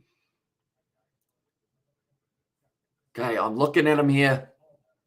A little chip. Went straight down. Okay, I got the wrong one there. Pablo Matera. And it was actually a Pablo Matera and a Safa Mua. And a push. And then after the match, you need a wheelchair just to get to your car. Okay, offside retrieving is what they have got Ollie Jaeger for that yellow card. Okay. Offside retreating. I don't think I've had a yellow card in memory recently that was for like the offside retreating one. Normally it's a guy just rushes up too quickly rather than the retreating side of it as well. But looking through at some of the stats to do with this matchup. Anyone who's new, I should mention, be sure to leave a like and subscribe to the channel. We have got plenty more videos coming in the future for rugby. Also, cricket we have been covering a little bit of in the past, but currently 2 tries to 1 in this game. The Crusaders with themselves a 2-point lead. Meters carry pretty even, 230 compared to the 203. My wishes would be for COVID to go away. Biceps like Eddie have a 10-pack of $10 billion and protesters go away, says Max there. Nice one. Although biceps like Eddie, depending on, are you also like 6 foot, or 7 foot? Because if you're not 7 foot, biceps like Eddie might look a bit unproportionate for yourself, if that makes sense. So maybe Eddie like strength and muscles an equivalent to your body. But I feel like by the time you say that wish to them, they'll be like, are you taking the piss? Like, why are you using all these big words? The defenders beaten 3, well, in fact, it's 8 for the Hurricanes and 7 for the Crusaders. 3 and 3 for the clean breaks and offloads. 2 from the Hurricanes, 3 for the Crusaders rate both teams' performance. I'll give the Crusaders a solid, I'll give them a solid 7. Solid 7. Hurricanes, I'll give a solid 7 as well. Just because I don't think I can be too generous. Because if I'm too generous, then anytime a team has like an outstanding performance, then it will be the same as a team that didn't do so well if I end up giving like everyone 9s and whatnot. So I'm going to be strict. I'm going to be the Simon Cowell or the Gordon Ramsay of the rugby rating world. Actually, to be fair, they'll probably give it like a 2 or a 3. Favorite try? Right. It's either Ruben Love's try or it is one of Whainā Nuku's. I'll go with Whainā Nuku's. Was it a second one? I think the second one was the set play. It was a very good one. Indeed, they acted like they were going to the right. Then from there, big wide pass from Bryn Hall, going out to the other side, drawing past Will Jordan out to him. And do you have a girlfriend, mate? Says Max Cottle, only in my dreams. No, I do not. I do not. At this stage, I am a lone wolf who stays in my lounge a majority of the time editing and doing live streams. As I was highlighted the first half, says Ed Vogel, I would say, I guess just seeing Super Rugby, seeing the Crusaders have a close game is always one that I love seeing, because I know that even for Crusaders supporters, a close game is one that they love seeing deep down. You know, you don't want it to be a complete runaway, because then there's no drama whatsoever. You want that heart racing just a little bit, not hugely. You don't want it pumping out of your chest, but you just want a little bit of the boom, boom, boom, boom, boom, so that you do know that you are living as well. But missed tackles at this stage, 8 missed by the defense of the Crusaders. They made 93, though, and 60 made. And David Ball scored the lone goal for the Phoenix. That's nicely done, David. He's scored quite a few recently, hasn't he? David Ball, but 7 penalties against the Crusaders compared to the 3 of the Hurricanes. They were getting penalised very often throughout the first little while of this half. Also, 57% possession. And can we watch the match and hear you comment at the same time? Says Go Up Entire Gaming. I wish that I was able to, but unfortunately, due to licensing on YouTube, they would take us down straight away, sadly, which does suck, because I would absolutely love to be able to do that. And hopefully one day, like, we can try and either come up with something that works, but I think more than likely it will be maybe like we probably have to buy licensing, which would be a very tricky one to be able to do. We have got there what both teams need to improve for the second half, and what are they lacking in the first half, said Ed. I would say, okay, improving discipline for the Crusaders is probably important. They've got a yellow card at the moment of Ollie Jaeger. Hurricanes, I think just not panicking a little bit as well. I think that has been one of the big things. So we will have to wait and see whether or not they do change it. Okay, yeah, with the sad faces, says Carl. Yeah, I really wish that I could. Like, pretty much, like, the amount of times that we have been asked that, and I just feel bad every time. Like, but I can tell you, Super Rugby, it's going to be somewhere where you can watch it on the YouTube channel. It will be not the full match, but you will be able to see a little bit of the match type thing. So I do recommend guys checking that one out if you do want to see the highlights. I believe the highlights for the other game would have already been up there. And come on, bro. Coop, you know the comment rules for YouTube is out. And also we have got there. What was the best part so far? I would say that set play try of Whainā Nuku, the second one that he was able to get. It's very impressive indeed, that is for sure. And I'm looking forward to seeing who stands up in the second half in terms of an individual player. We know that Will Jordan always has meters carried. He's carried 96 so far, 7 carries, 4 defenders beat him, 2 clean breaks. He's been very close to a try. He got himself a try assist as well while we are in it. And then Alesta Whainā Nuku, 2 tries, 38 meters carried from the 6 carries. That's pretty much the only big meters, other than George Bridges had 30, or sorry, he's had 40, and then Fergus Burke has had 44 for the Highlanders. They are not playing for the Hurricanes. 57 meters carried for Julian Savias. 2 defenders beaten. That's in 4 carries. And then Geordie Barrett also having a few more. And also I pay $29.99 for Flow Rugby here in the States, and the app barely works, says Hank Hughes. So that's very unfortunate, because, like, the thing is, like, watching low quality rugby games is not a good way of, like, growing the game, if that makes sense. Like, you want it to be high quality. You don't want the app to be playing up, because or else then it just causes just so many problems. Like, in terms of, like, Spark Sport earlier on for the cricket was glitching out all over the place, which makes it a lot harder to watch. Like, when the ball comes off the bat and then it's at the boundary in the next frame, and you're like, what happened there? And also, what music do you listen to, lad? Says Ed, I'm pretty much just whatever's in the playlist. I've got myself a 100-hour power tower, as I call it. It's just 100 hours of all genres, all generations, all eras, if that's a better word for it. And I just pretty much listen to that with a randomizer or like the kind of shuffle on. And you just get a little bit of everything. 11 tackles made by Tom Christie so far, and also 12 made by Brodie McAllister, getting 1 turnover for his side. Devon Flanders making 12. And at the moment, Duplessis Karefi actually only making 6. So he's letting me down a little bit. I said that him and Tom Christie combined would have a total of 30 tackles. Although currently they are ahead of the par. They are sitting 17, and also you listen to 660. I have got a couple 660 songs scattered throughout there as well. And also Boo Hurricanes Boo. And our Warriors won 30-6. Did we? Fair play to the Warriors. I feel like I did actually say to my mum before the start of that game, I was like, the best chance for the Warriors to beat the Melbourne Storm is preseason. Like, that is unfortunately the case. Hopefully they do continue to go well. And also, did you hear about Dalton tackles this season? He always tackles a huge amount, doesn't he? And also, HP Boys and 1-4.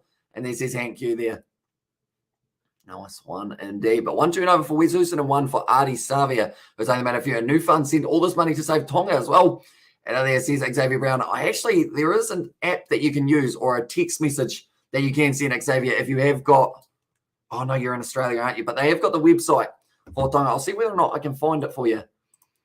As YouTube will be getting their hands on some of the like kind of money through YouTube, if that makes sense. So they will be saying thanks very much for that. But Tonga, one moment.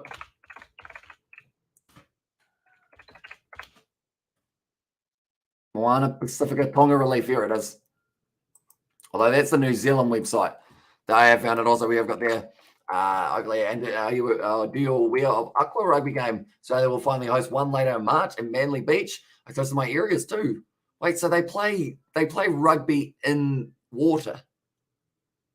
Is it kind of like, I guess, water polo, but just in the beach form of rugby? That would be quite difficult to do. How deep's the water that they play? And also know about $7 for charity for each tackle Dalton makes this season. Okay, I see. See, I didn't actually realize that. So that will be, hopefully that game doesn't get postponed too many more times. I've just realized that Chemist Warehouse have got a new ad and it doesn't have Dan Carter in it. Which is a little bit of a shame. We do like Dan Carter. I wonder whether or not he would ever come out of retirement for like a random game, like a charity game. Because I know that he played for his club level team a little while ago, but he's still in very good form, can still banana kick like no one else like around the world. And also currently, Crusaders, they would have been minding him. And the side, although at number 10, Fergus Burke has been doing very nicely for himself as well. Currently, the Crusaders are sitting there 15-13 over the Hurricanes. We'll have to wait and see how it does end up going for the second half. Do let me know, ladies and gentlemen, first try of the second half. Who are you guys saying will be able to score? I'm going Will Jordan. No, Will Jordan could score. I want to say Will Jordan. I think that's the name that's coming to mind, but I don't want to also say Will Jordan. So I'll go Pablo Matera. Why not? I once saw a TikTok of them playing rugby in water, as I also said Xavier Brown. So was it like a pool or was it like something different? Stephen Moore plays rugby in Queensland. Stephen Moore, is he the one that I'm thinking of, the ex-captain? Is he still playing at the moment? They're like a mini rugby field floating on the water, and few players and mins, I suppose, or fewer players and mins, I suppose, over the try line. It goes over the water, so you're going to splash when you score a try as well. And also said about Liam Squire had to retire from rugby. Felt bad for Squire. He's had many injuries in the past, and it seems to be at the moment the Highlanders have so many injuries on the go, and hopefully they don't have too many more this season, because I'm just thinking through already they did have a possible injury in that first game, and the last thing you want this early on is injuries, because it can just well and truly was the ball hooker for the Wallabies. Yeah, he is. So geez, he's still going, Stephen Moore. How old is he now? He must be like 40 or something along those lines. He's getting up there, but I guess if he still feels like he can play, he can still play. Well, that man, and also your thoughts on Jordie Barrett missing an easy kick right out in front. It was certainly surprising, and the Tongan Kiwi will take his cut of the donation. So it says Jody Blaze there. Currently fine. Noku 2 tries. Kyle Mills with the headgear on, or also known as Sangster. Decent first half. Wildcats taking Hartville or George Bridge. Going to score a try. says Ed there. So, yeah, I am going. I'll go. Did I go with Pablo? I'll go with Pablo Matera. I'm going to lock it in. Because if I don't lock it in, I'll change my mind. And he is 40. I thought he was right up there, around there. But Jason Ryan at the moment, Crusaders assistant coach here. He looks like he's done a few scrummaging times in the past. It's only on one of his ears on the right ear. So does that mean he was a loose head prop? I'm going to look it up. James Moore. James Moore. Rugby. James Moore's a lock. No, that's not him.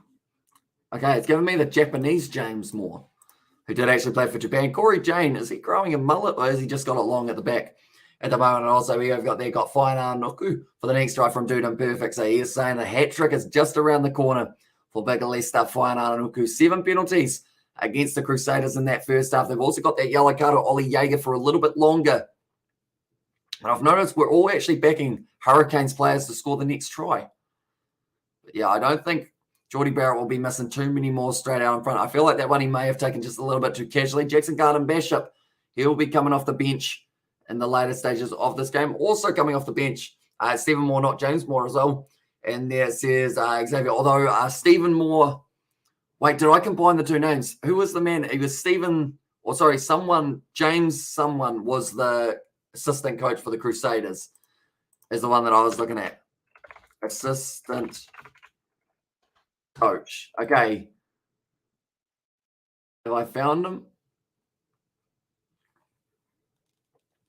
I know his name's James, but I forgot what the last name was. I think I combined the two.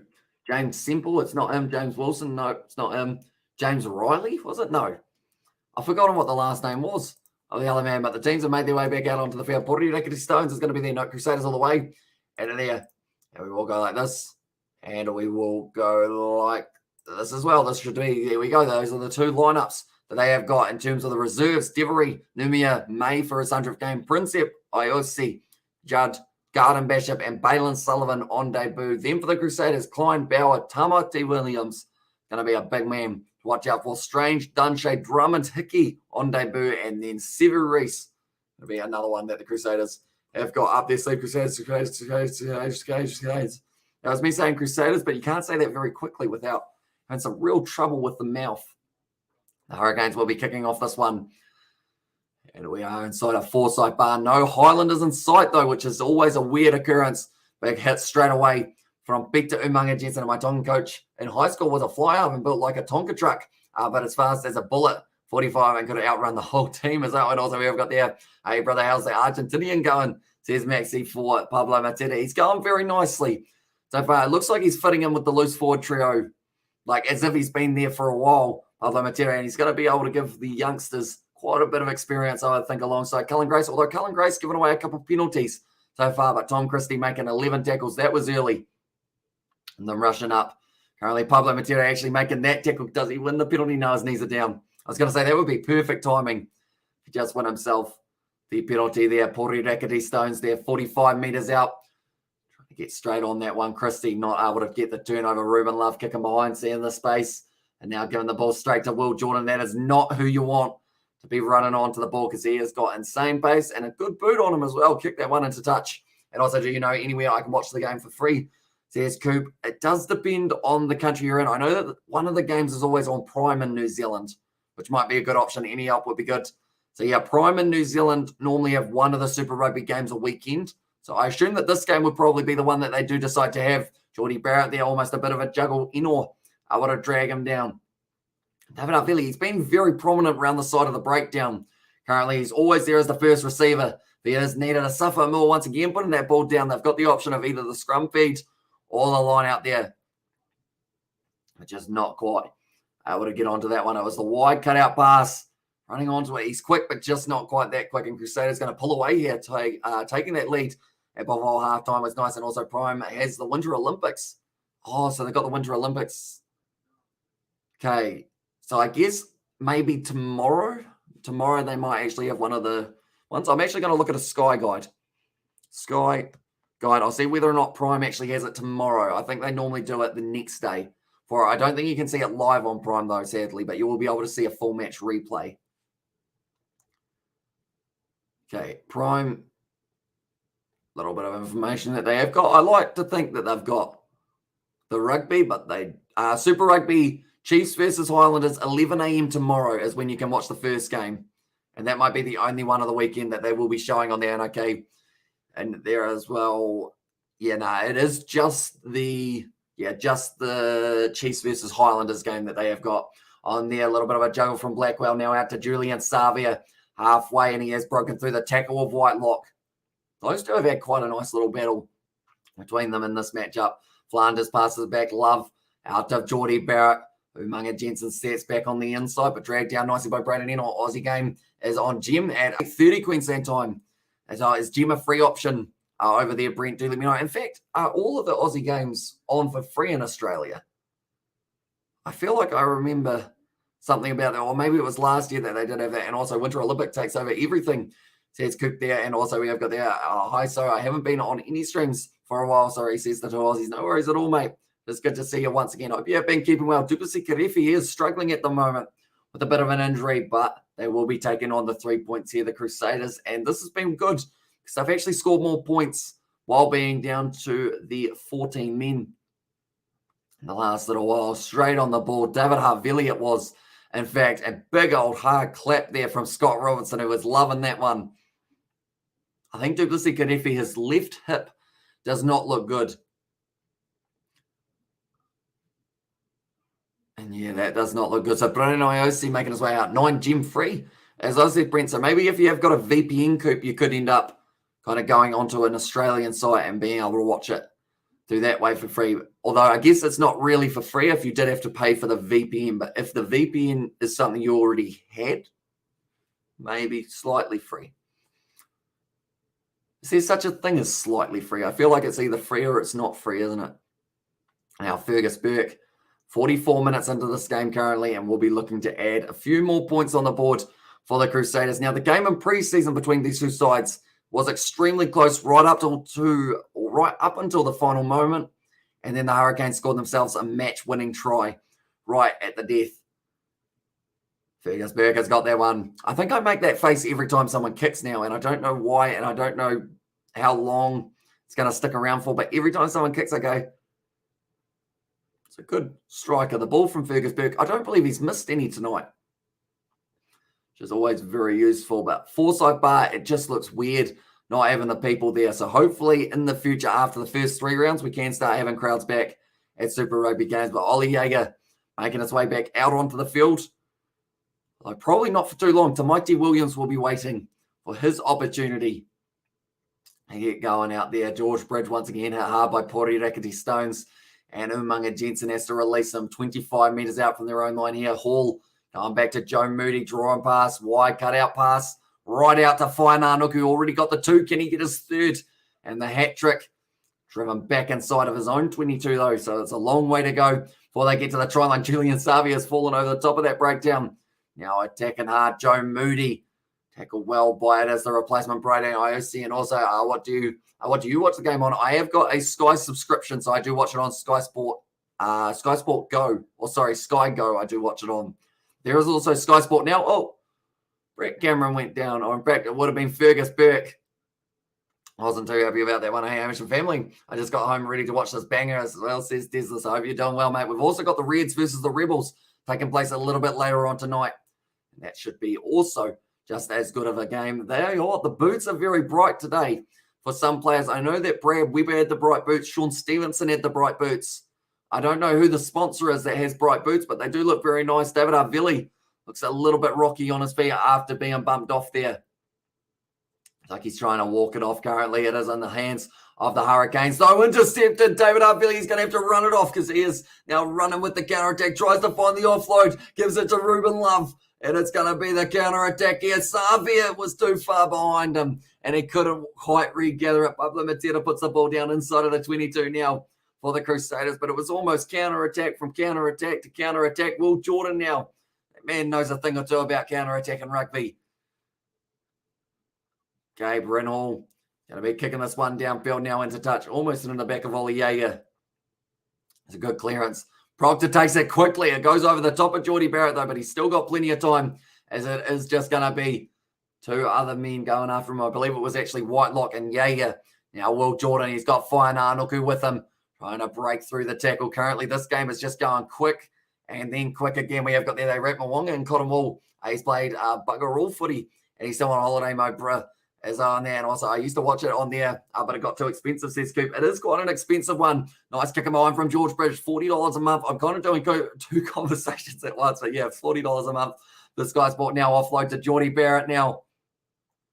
Kicking it downfield.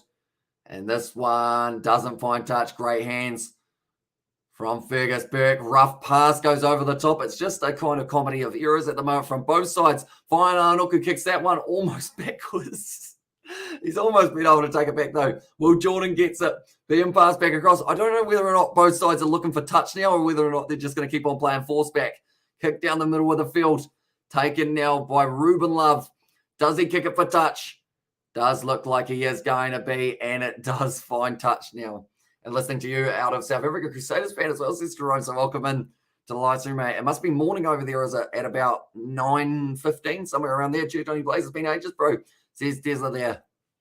Currently, it is pretty awesome. Now that we're back in the Super Rugby season, we're seeing a few more of those regulars that we used to get to see. And yeah, I do like the fact that you guys are all tuning in. Xavier Numia is out on the field now, and that is going to be the replacement for the other number one, Pori Rakiti Stones. Brody McAllister now with this line out throw. That gap doesn't look very wide between the two sides, and that is what the referee is saying. Keep the space. Goes to the back, taken nicely by Scott Barrett, and now the rolling maul does start to roll. Not really, though. Only made about a metre. Tom Christie isolated around the side.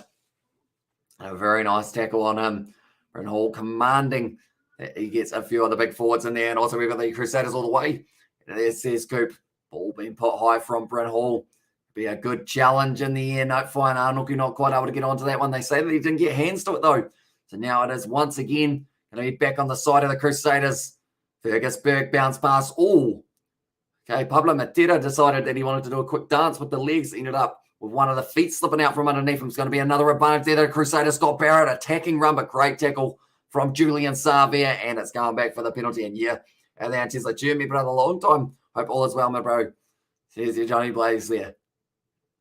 Okay, player impacting the ball is what the penalty was for. 50 minutes through this one. And the Crusaders, if they get this kick over, they will be leading by 8 points. As yes, bro, it's morning down here in South Africa, says Jerome. So yeah, I guess we've got one more game, Reds versus Rebels happening. And then the Curry Cup is another one. They're actually not taking on the 3 points. I think it's just outside of Fergus Burke's range, perhaps, which is why he's decided that kicking for touch would be the better option. The situation only sitting about 5 meters out now from the line. And currently, like I mentioned, 30 minutes left for this game. Could be one that could easily sway in either direction. Bryn Hall off the field now, and that will be Mitchell Drummond making his way out there. They've also got Triple T. Tataroa Tahurio Rangi as a player that they have signed. The Crusaders only 5 meters out, though. This could be a perfect opportunity for a rolling maul. Goes in. Cullen Grace takes it. Whainānuku trying to bulldoze. He slides over, and it's a hat trick for Leicester. Whainānuku.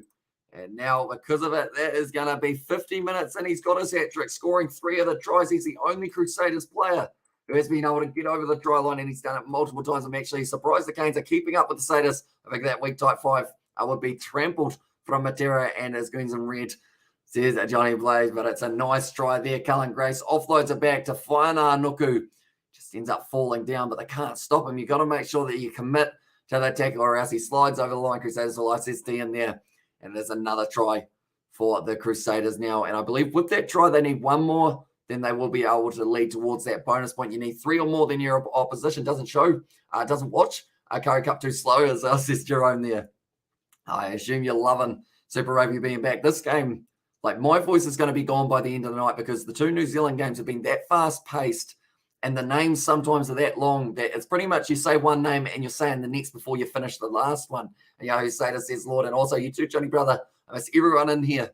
Says, yeah, and it's pretty awesome for you guys all being here once again for Super Rugby. We're going to be back for the Six Nations in the middle of the night. Called it. Says, doing him perfect. You did indeed. Whainānuku to be able to score the first try of the second half. Has done just that.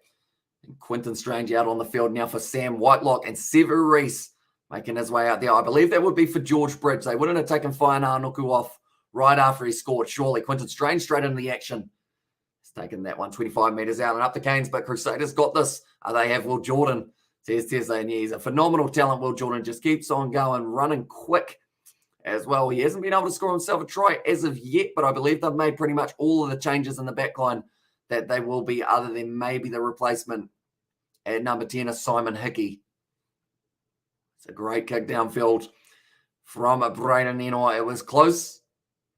Did it go out on the full? No, it didn't. It is still going to be available. And I love high close games and up the Canes. And Ozzo, let's go 23-13 and now 25-15 or 25-13, I should say, with that kick going over. Ball on the inside. Good run forward from big Braden Iosi. Plays for Manawatu and the Bunnings NBC. And it's just an impact player. I believe he was captain for a little while as well, with Aaron Smith being away. Braden Iosi, no, instead it's going to be Stranger. Has lost that one, or Stranger.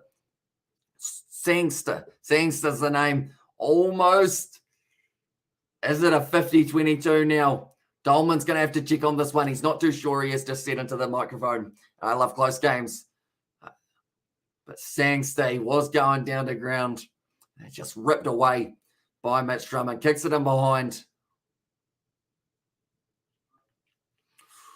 It's about as close as you can be to a 50-22. What way did they decide on it? I think it is. I think it is actually a 50-22. Brilliantly done. And did you know Joe Weber says 10? Joe Weber? I did not 10. As in the sevens player. I love big booty. Says I should read those before reading them out, shouldn't I? Tom Christie going back now to Mitch Drummond. Whainā Nuku straightens right at the Savia brothers. And they've been able to hold them up, working hard together. This one has been called as not a more, so they are able to keep on going. Scott Barrett now. Bryn Hall around the side. In fact, George Bauer. And also what really and dun. And then there says Coop. Currently now, once again, it's going to be going back. Quinton Strange round the side. Almost able to turn it over. Now George Bridge. He hasn't actually had the busiest game out there, but if he is out there, that means that they've brought on Sever Reese as one of the midfield options for David Havili, I believe it would be. I think he was struggling just a little bit. And also, let's go Crusaders. You can do it. And there, as well says Chris, but that is going to be the penalty now in favour of the Crusaders once again. And Peter Mungan Jensen now down for a little bit more injury time on this one. But offside.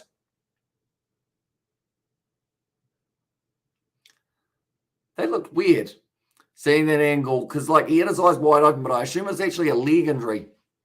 That was the problem for him rather than a head, which is good. Right. Crusaders from here, I would like to think will take the 3 points, get themselves just a little bit further in the lead.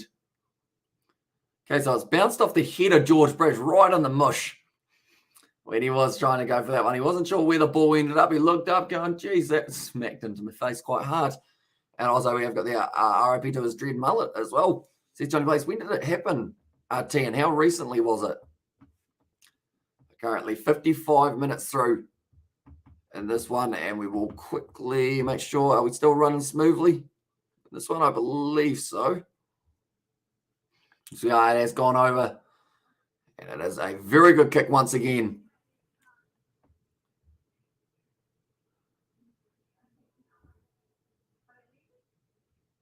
Are you sure? I'm looking through and it doesn't have any information. And also we've got that mush smack as well, says Lord and only thing with Livestream. You can't cut out things like that. You're on great commentary, mate. Or good commentary, mate. Says Chris, thank you very much, mate. We are back with every single Super Rugby game. The score now going to be 28 points to the Crusaders after that kick goes over from Fergus Burke, who has been very good throughout this match. And that number 10 jersey filling in for Richie Moonga very nicely. 10 out of 10 commentary. Says Coop Drummond kicks it high. Sever Reese trying to line this one up. Just swaying in the wind. He's bounced it back perfectly to Tom Christie there. And good commentary, mate. 10 out of 10 for me. Or from me as well, says Chris Hayes. And they're now 5 back once again. And it is going to be going downfield. Brilliant kick. A lot of distance on it. But now Geordie Barrett, if we're talking about long kicks, that man can normally do 1 or 2. Looking for the link-up pass. Goes straight through. Geordie Barrett off the step as well. Ball on the inside. Jamie Booth, he's got men away on the outside. Passes it back. Billy Proctor not able to link up with Julian Savia, though. Might have been able to run it in for a certain try. Currently only 5 metres out. Jamie Booth now goes back. Geordie Barrett cut wide out to Vezhusen. Now it will be Devon Flanders looking for the offload, not able to find it. Peter Umaga Jensen trying to join the breakdown and protect the ball. It's an advantage there for Sever Reese. I'll try to listen to all of them. You need to take Nisbo's job commentating the rugby. Irish mate in there as well. I mean, maybe one day, although the problem with doing the commentary is I wouldn't get to talk to you guys throughout the match. That's a knock on from Ben May, and they're going back for the penalty. And hi, Hamish, how long does a Super Rugby game go for? Says Jack. So it is an 18-minute fixture, 2 halves of 40. So we have still got another 23 minutes left of this game. And then after that, we are going to have another game between the Reds and the Rebels, which we are also going to be covering on the channel. So if you are new, anyone who is here, be sure to leave a like and subscribe. More penalties going against the Hurricanes in the second half. Geordie Barrett kicks it for touch, and now 5 meters out, they have got the chance at a rolling maul. And my boy CJ, Sport Canes versus Crusaders, and I imagine the war in my house as well. Says Jerome, tell you what, it would be, it's going to be a high tension one, definitely if the Hurricanes score here and make the game 20 points to 25. Or even with a missed kick, they would still make it 18 points to 25, make it only a 7-point fixture. Now I've just had a thought. What happens if we have a draw? I don't think we go to golden point, do we? It's just both teams get a couple points. Trying to get that rolling maul forward. Safa Moy has got the ball at the back here. They've been told to use it once. Not going anywhere. Brendan Pickerel. Use it now is the call. He's very grumpy about it. And now Jamie Booth fires it back. Wes Wilson goes straight through 10 meters out now. Jamie Booth once again trying to find the big forwards. In fact, it's Geordie Barrett was bumping his way forward. Now Booth fires it back across. Sangster dragged down by Strange. Meters from the line now. Booth once again going back. It's a miss.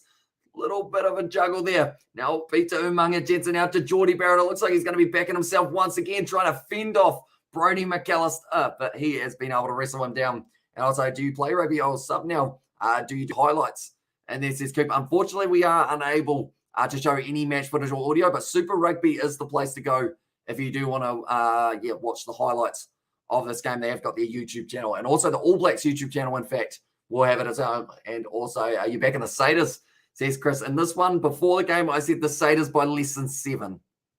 But it could easily go either way. The preseason game between the two sides did go the way of the Hurricanes with the last-minute try. If they can get themselves a try here, then this game is still well and truly on for the last 20. They've still got this one. 10 phases in. Booth, front, 22 meters out. Geordie Barrett once again stepping. He looks like he's really decided if you want a job done right, do it yourself. He's had about 5 runs in the 11 phases.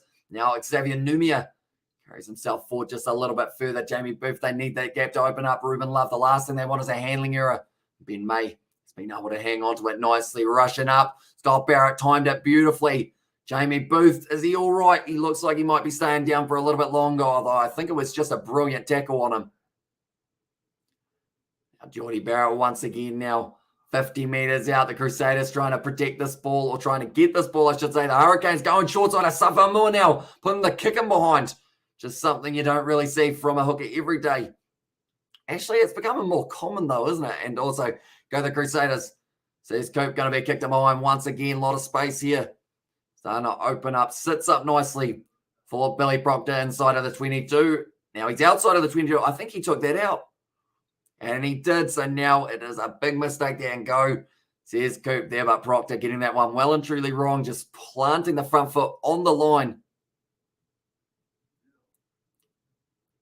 Wait, does foot on the line count as in or out? It's got the foot on the line, so it actually counts as in for Billy Proctor. So very lucky for that man and up the Crusaders, says Chris there.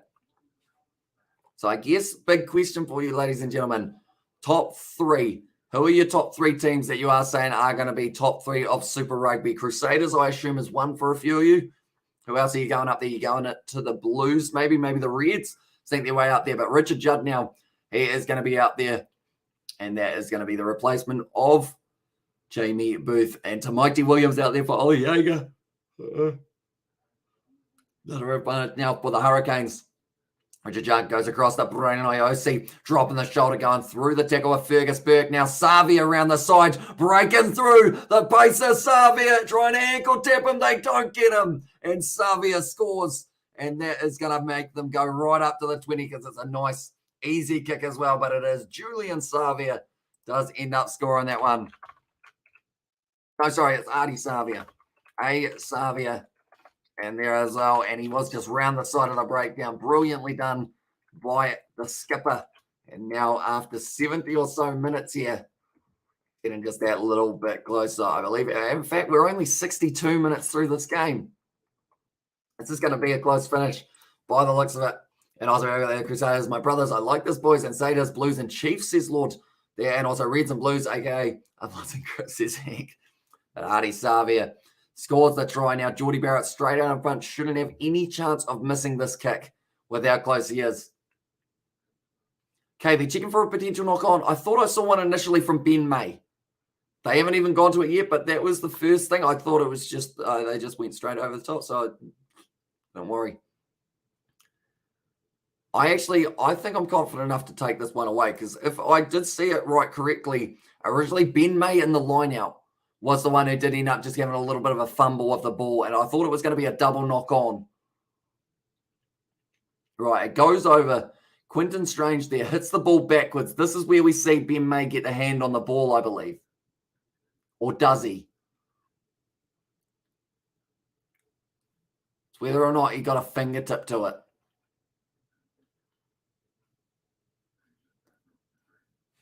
He did. Okay, one of the commentators said he's not touched that play on, but I believe it did. I think it did brush his fingers.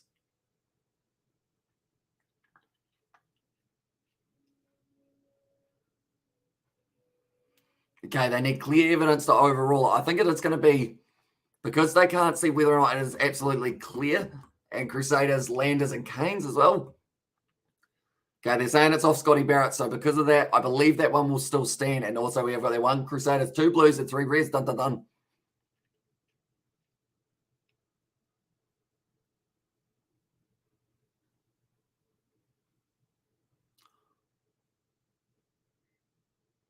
Big call. No try there, so we're going to have to take that one off Artie Savia. Go like this. And we all go like that. So Ben May in his 100th game just getting a little tiny fingertip to it. And good thanks as well. Says Coop. Then also we have got there, how are you? Or how you going? Says Mason. I'm doing very well. Thank you, mate. We've got Artie Savia actually taken off the field now. I think he's just asking the question to one of the touch judges and gutted for Artie. And there, and also good thanks. Says Coop. And there, but yeah, I hope you are doing well as well, mate. We have still got the Reds taking on the Rebels. I see that the Wellington Phoenix have conceded a go up against Sydney FC, so now it is 1-1 in that game. And also Noah Smith has said hello, welcome in to the live stream, mate. I hope you're doing well. And he will, of course, be going for the Crusaders this season. I do like the kit. I feel like the Crusaders with the mountains in the background, the Southern Alps, does make it look relatively nice. I think all of the teams have got their little, tiny, little, I guess you could say the little patterns they have got. But now it's going to be a big push forward. It's an advantage now at scrum time for the Crusaders. Mitchell Drummond cross kick going out to Whaina. Nuku already got 3 today. Geordie Barrett tackles him hard and almost a little bit high for that one, but it was big contact between the two men. It's a drop ball from Pablo Matera, and they are going back for it and come on the Canes. And in there, and like they were saying on commentary, they've been over the line 3 times. And they haven't scored a try for those 3 times. They have got the 1 try, though, in this match of Ruben Love. But other than that, 3 other times they've crossed the line to no avail. No points coming for the Hurricanes. So that is something that will certainly be costing them in this game if they don't quite get the job done. But 64 minutes through this one now. So only 16 to go. The next game, like I mentioned, it is the Reds taking on the Rebels. That game will be starting at 9:45 New Zealand time. We will be covering it on the channel. We'll also be talking about this game and the game that happened beforehand between the the Chiefs and the Highlanders. Crusaders, my main team, are they going to make it a 6 from 6 this year, says Chris, and also go Canes and come on, boys. And in there, says Coop. Visits to the opposition, 22-9 for the Hurricanes. Oh, Blackwell falls hard. He's almost given a guy a wedgie by the looks of it. No, now he's all right. And he is stuck in there. It doesn't look like he is able to leave it, and now he is. Crusaders with a nice rolling maul. Brody McAllister's got it at the back. Looks like Mitch Drummond wants this one. Does he decide to fire it wide, or do they keep on marching forward? Still moving for Brody McAllister. Only the 3 meters short now. Ball popping out the back. Drummond had a crack at the ball. They did end up missing it. Now it's going down, and it's a penalty try. that could be some trouble. But a penalty try for the Crusaders and terrible call by the ref has to be clear. And this is Lex Axel. Definitely with the on-field decision, that's going to be a yellow card against the Hurricanes as well. So that will make their day go from bad to just a little bit worse now. Penalty try in the 65th minute. And that actually gives the Crusaders their bonus point now if they do remain 3 tries ahead in this match. So it's an automatic 7 points. And also now go the Crusaders and Canes. Crusaders win every game. I give the other team a go. And there says Noah Smith currently did end up going for the set piece from about 15 metres out. They just continued to build their way towards the line. I hope the TMO isn't wearing a Specsavers jersey. Oh, the irony is, says Lex Axel. Well, they won, but it did get given as the penalty try. Any crowd there, says Leonard. Unfortunately, we aren't actually able to have more than, I think it's like you're allowed 100 people, but I think that's pretty much all support staff, sadly. So at Dunedin, Forsyth Barr, it just doesn't look right not having everyone there. But Braden Iosi, actually the man who is sin bin for the next 10 minutes in the bin for dragging down that one into the penalty try situation. And it just hurts a little bit more because if he hadn't dragged that down, maybe the kick could have been missed, but he's disappointed in himself. The Hurricanes now, they need to fight back some funeral down here in South Africa caused by Black Caps as well, says Jerome. And there, geez, yeah, that was a rough game for South Africa. That is for sure. Taken nicely there by Mitchell Dunshea. And that is for Pablo Matera, the Argentine international. That ball's gone extremely high. Devery also out on the field for a Safa. Good challenge in the air. Sever Reese takes it nicely. Now 40 metres out from the Crusaders line. Going back across, stop Barrett. Step in nicely. That's the thing. That man is insane acceleration for a man of his size. And actually, it is going to be Simon Hickey out there on the field now. Is getting his debut. He was at the Hurricanes last year, but did end up being injured for the whole season. And GG says Lord. And also, hello, Hamish, bro. I'm back. Welcome back, mate. Hope you're doing well at the moment. The Crusaders sitting in a very dominant position at the moment on the scoreboard, as it says. Currently a 22-point difference. And the big thing is, if the Crusaders score themselves another try and some points, that will mean that they do end up, they kind of look like a knock-on from Enor. That one is going to be going into Dutch now. And Proctor considers taking it quickly. He does do it. In the end, they've decided that the counter-ruck is on, or the counter-attack is on. Julian Savia now going to be back in his base, going around the outside. He's got Wes Houston with him, sells the dummy, just an ankle tap. He actually stole his boot there, Braden Enor. It's going to be a penalty, a double yellow card at the moment, and that is going to be now Brett Cameron. Or in fact, it's Fergus Burke going off the field. Cynical foul, like they've said it now. He has been in 10 minutes off the field. This game is breaking out now. And also where are they playing? So it is going to be Forsyth Barr Stadium, and why could they not? A group of hundreds across the stadium. I think it's all to do with the different entrances that they would have to use. So I don't know how they have it. Said Simon Hickey, please don't attempt any drop goals this year. Says X on the Crusaders for top of the Super Rugby table. Says Crusaders, but it was nicely done. Braden Enor, that was the smoothest boot steal I think I have ever seen in a game of rugby. Julian Savia ran, he stepped. Braden Enor was like, what size shoe is this? I'll just have this and I'll just have a look at it. 5 metres out now for the Hurricanes, taking it nicely. And now they want their own rolling maul try, although it's going backwards once again. It's great defence from the Crusaders, pouncing on it nice and early. Jacob Devery, they've lost 5 metres at this point in time. They've been told to use it now. Richard Judd passing it out the back line here. It's going to be Julian Savia, first receiver. Geordie Barrett fending off Sever Reese. Going straight through, but Whainga Nuku able to make the tackle. Proctor on the outside. One more, and it's going to be young Balin Sullivan, who scores the try on debut for the Hurricanes. And 14 playing on the field. Yeah, it's 14 versus 14 at the moment, and the Hurricanes have got themselves their second try of the game. So that takes away that bonus point of the Crusaders just for now. But Balin Sullivan, the man who was able to score it. Geordie Barrett just shunting off Sever Reese. Whainga Nuku, last-ditch effort from him was very nicely done. That is going to be Balin Sullivan. Was able to go over the line. This game still got plenty of heat left in it inside of Forsyth Barr. And also we have got their long. And also Hamish, some busy today. Now some relief as I'm being with you, says Michelle. And yeah, we have still got one more game later on tonight. The Reds taking on the Rebels as well. Did New Zealand win South Africa? Or didn't New Zealand win South Africa the cricket? They did indeed. We were able to beat them by an innings and a bit, I believe. An innings and 200 and something runs, I think it did end up. And I'm so sorry, Hurricanes in there, says Dan. And I was like, how's your night going? Amy says Chris Hayes. It's been going very well. Like, that's the thing. Anytime we've got multiple games of rugby, that's at the post and bounced away for Geordie Barrett. So the difference between the two sides will still remain at 17 points. And also Dung in there says Coop. into the chat. But yeah, pretty much any time that we've got rugby on and this much rugby on, like, I can't complain at all. Like, it's going to be an awesome night. Definitely with the Reds and Rebels still coming later on. We've got all of these games happening next week as well. We will go like this. There we go. That is the table of what is going to be taking place, or the schedule for next week. Chiefs versus Moana Pacifica, Waratahs versus the Reds, and then Brumbies taking on Fiji and Drua, Crusaders versus Highlanders, Rebels versus Western Force, and the Blues taking on the Hurricanes. As the table sits at the moment, this is where we are standing. Ladies and gentlemen, the Waratahs sitting at the top. That's the wrong one. We'll get rid of that. Don't worry about that. But the Waratahs still sitting at the top, and the Chiefs are sitting in second on the 4 points after their win over the Highlanders. Whoever wins this game will be sitting in third.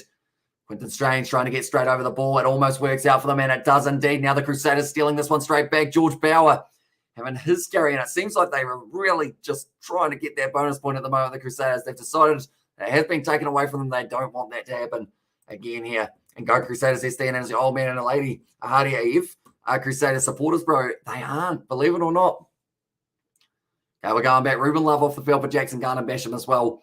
It's the last sub that we've seen. Matt Proctor, it's actually his brother, Billy Proctor. Still got a little bit of a limp going. But yeah, Highlanders supporters. My mum is a Highlanders supporter. My dad, I'm not too sure which team he supports. I don't think he's hugely behind either of the sides. Like, you go for the All Blacks probably more than any other Super Rugby sides overall. And also Brumbies versus Force tomorrow, says Max. Exactly right. We have got another game. That's at 4 p.m. And also, how do you rate Super Rugby? I love it. Like the fast-paced nature of these games, and also the stats that we saw a little bit earlier on. It said that on average, teams in both competitions score around 3 tries per game. The moment, Brayden Iosi off the field currently, alongside Fergus Burke. And they don't seem like they're keen for chatting at the moment. It was, what is fifth on the table of Super Rugby? What has beat Fiji? Yeah, the Waratahs, they did end up beating Fiji for their game, so that is why they are on 5 points at the moment. Rolling more here for the Crusaders. I'll just start writing it now. He's about to get over the line, is he? It's going to be the number 16 here. Does end up scoring the try, and it is going to be going down on debut as well. He has been able to score the try. As soon as that was set, it just looked like it was going to be the try, and Shiloh Klein scores it on debut. It will go like that. And he has scored the try now, and that is the bonus point back in favour of the Crusaders this game. The thing is, we're still at 70 minutes. We've still got 10 more to go. Like, 2 players are going to be returning from the bin. We're going to have plenty more tries, perhaps 2 in the last moment of this game. Do you play sport, says Coop? I used to play a little bit of cricket, a little bit of rugby, a little bit of football. Still play a little tiny bit of golf every once in a while. My old man supports the Highlanders, and I support the mighty Crusaders, says Chris Hayes there. And also just that's spelling there's also bonus point.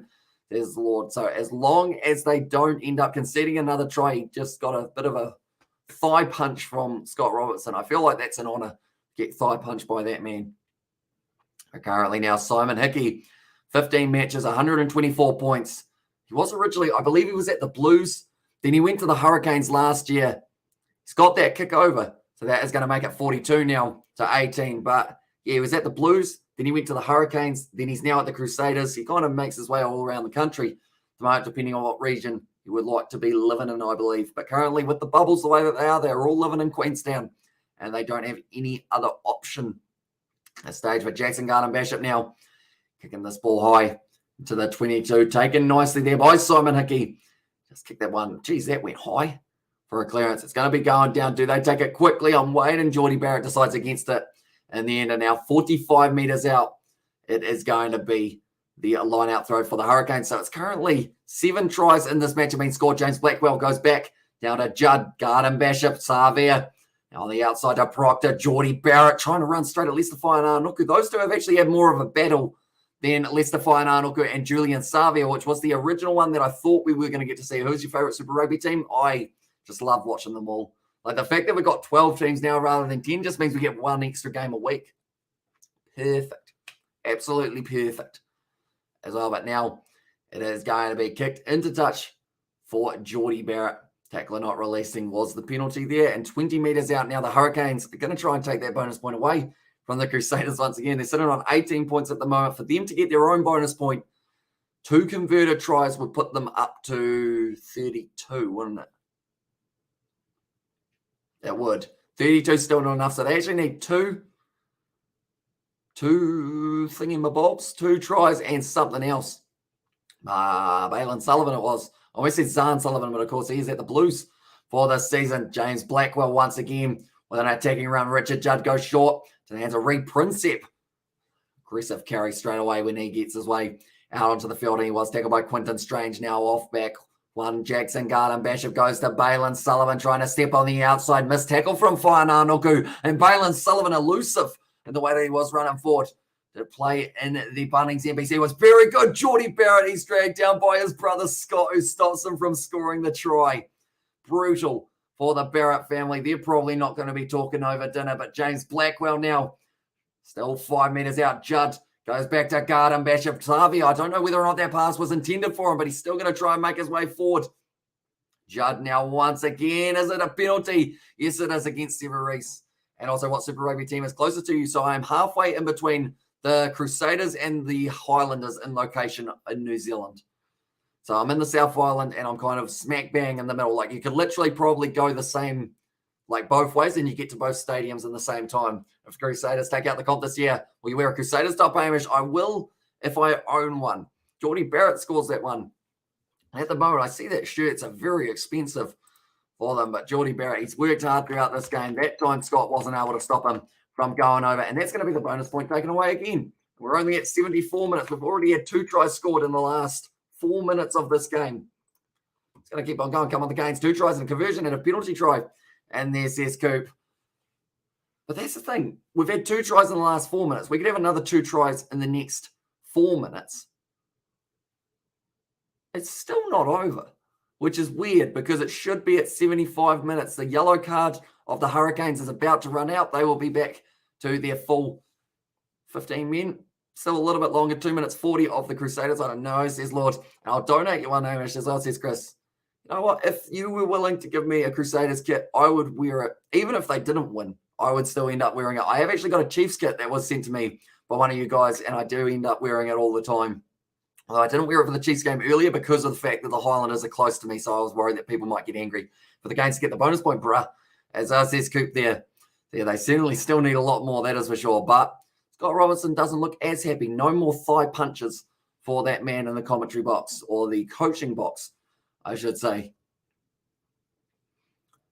Currently 8 tries in this game. Corey Jane, he'll be a little bit disappointed with the result as it is sitting at the moment, but there is still time for both sides to be able to go and get themselves another try. This one, at the moment, Fergus Burke, or in fact, it was it Fergus Burke? Yes, it was. He's about to make his way back out onto the field soon. Now trying to make their way forward here for the Hurricanes, sitting 40 meters out from their own line. Good run forward from Sangster. He's actually had a very good game so far for Sangster. Firing it back once again. Jackson Garden Bishop off to Geordie Barrett. Tackled low by Cullen Grace. And it was Tom Christie not quite able to get onto that ball. Xavier Numia now breaking through the tackle of Barrett. He's actually been bumped off a couple of times in the last little while. Judd goes back now to Garden Bishop. Ball on the inside of Geordie Barrett. That time he didn't get bumped off by his brother. And now Jackson Garden Bishop trying to pierce the line. Good attacking run from the replacement fly half. Balin Sullivan. No, in fact, it was Xavier Numia. Now Jacob Devery. Going forward once again. Richard Judd going back to Blackwell. It's been all possession for the Hurricanes in the last couple minutes or so. Judd once again. Quick recycle ball here for the Hurricanes, giving them a good attacking position. Jackson Garden Bishop trying to break through the tackle. Severise on him. Not able to turn it over. Richard Judd sells the dummy. Just kind of bumped off. There was Cullen Grace by Julian Savio. Is not an easy man to put down. And is never over. Says Coop exactly right now. James Blackwell once again up to 10 phases now, but straight on the ball. George Bauer penalised. And that will be for Tamaiti Williams not rolling away. Ben May just getting told to be careful. I think he was swearing a little bit. Tamaiti Williams not rolling away. He's actually still not rolling away. He's still on his back, the big man. Rolling that one into touch. A little bit cheeky from the Hurricanes, but now inside of the 22. They are going to have a good opportunity. Or Tamaiti Williams looks like he is quite sore. And it does take quite a bit to make that man be a little bit sore indeed. Because, I mean, he's just a large man. He's 6'5", 140 kgs. He's only about my age. And he could certainly eat me. in terms of the amount that man can eat. That kind of sounded like a weird sentence, so I had to save it in terms of the amount that I weigh he can eat in a week. And that's a bit better. Devon Flanders now. So now Richard Judd back to Garden Bishop. Nice distribution out now. Devery. He's got some good pace, I should say. Now Braden Iosi attacking the line. Quick hands here. Sangster flick out the back. Garden Bishop. This is very good backline play from the Hurricanes. Now Jackson Garden Bishop going for it. He does get over the line. And Jackson Garden Bishop. I know. Oh, no, he's injured himself. No, he's good. Jackson Garden Bishop scores it. You know what? I'm pretty happy for him because I know how much stick he gets as a player. Woody Barrett with the drop kick gets it over. And Garden Bishop. Garden Bishop. That's how you spell it, I believe. Jackson Garden Bishop, he has scored the try there in the 78th minute. And now because of it, they've got one more chance. If they get any form of points here, they walk away with the bonus point for this game. And also, any other man would have died. But Williams was just sore, as says Lord. Yeah, he's certainly a beast of an individual, to Mighty Williams. And Jackson Garden Bishop scores the try. 32 points currently to the Hurricanes. 44 for the Crusaders. Or 42 for the Crusaders. They actually gave the wrong team the points there. The Crusaders have moved up to 44. That scoreboard is wrong, I believe. I believe is it 44-32 or is it 42-32? I think it's, okay, now they've fixed it. Currently, Balin Sullivan breaking his way forward, 25 metres out from their own line here. 30 seconds left to play here for the Hurricanes. Proctor goes back to Garden Bishop. Wide pass out to Jacob Devery, bumping off the tackle of it was, I believe that was Fergus Burke. Good hands from Garden Bishop. Once again going back, Proctor is involved in the backline. This is great play from the Hurricanes. This last little moment has really been turned around. Braden Iosi tackled low by Scott Barrett, but to Mighty Williams on the ball, steals it for his side, although it could be taken straight back here from the Hurricanes, or is it? Yes, it is. No, it's not. It's taken back by Sheila Klein, and they will be just kicking this one into touch. Or will they? George Bridge going for an attacking run.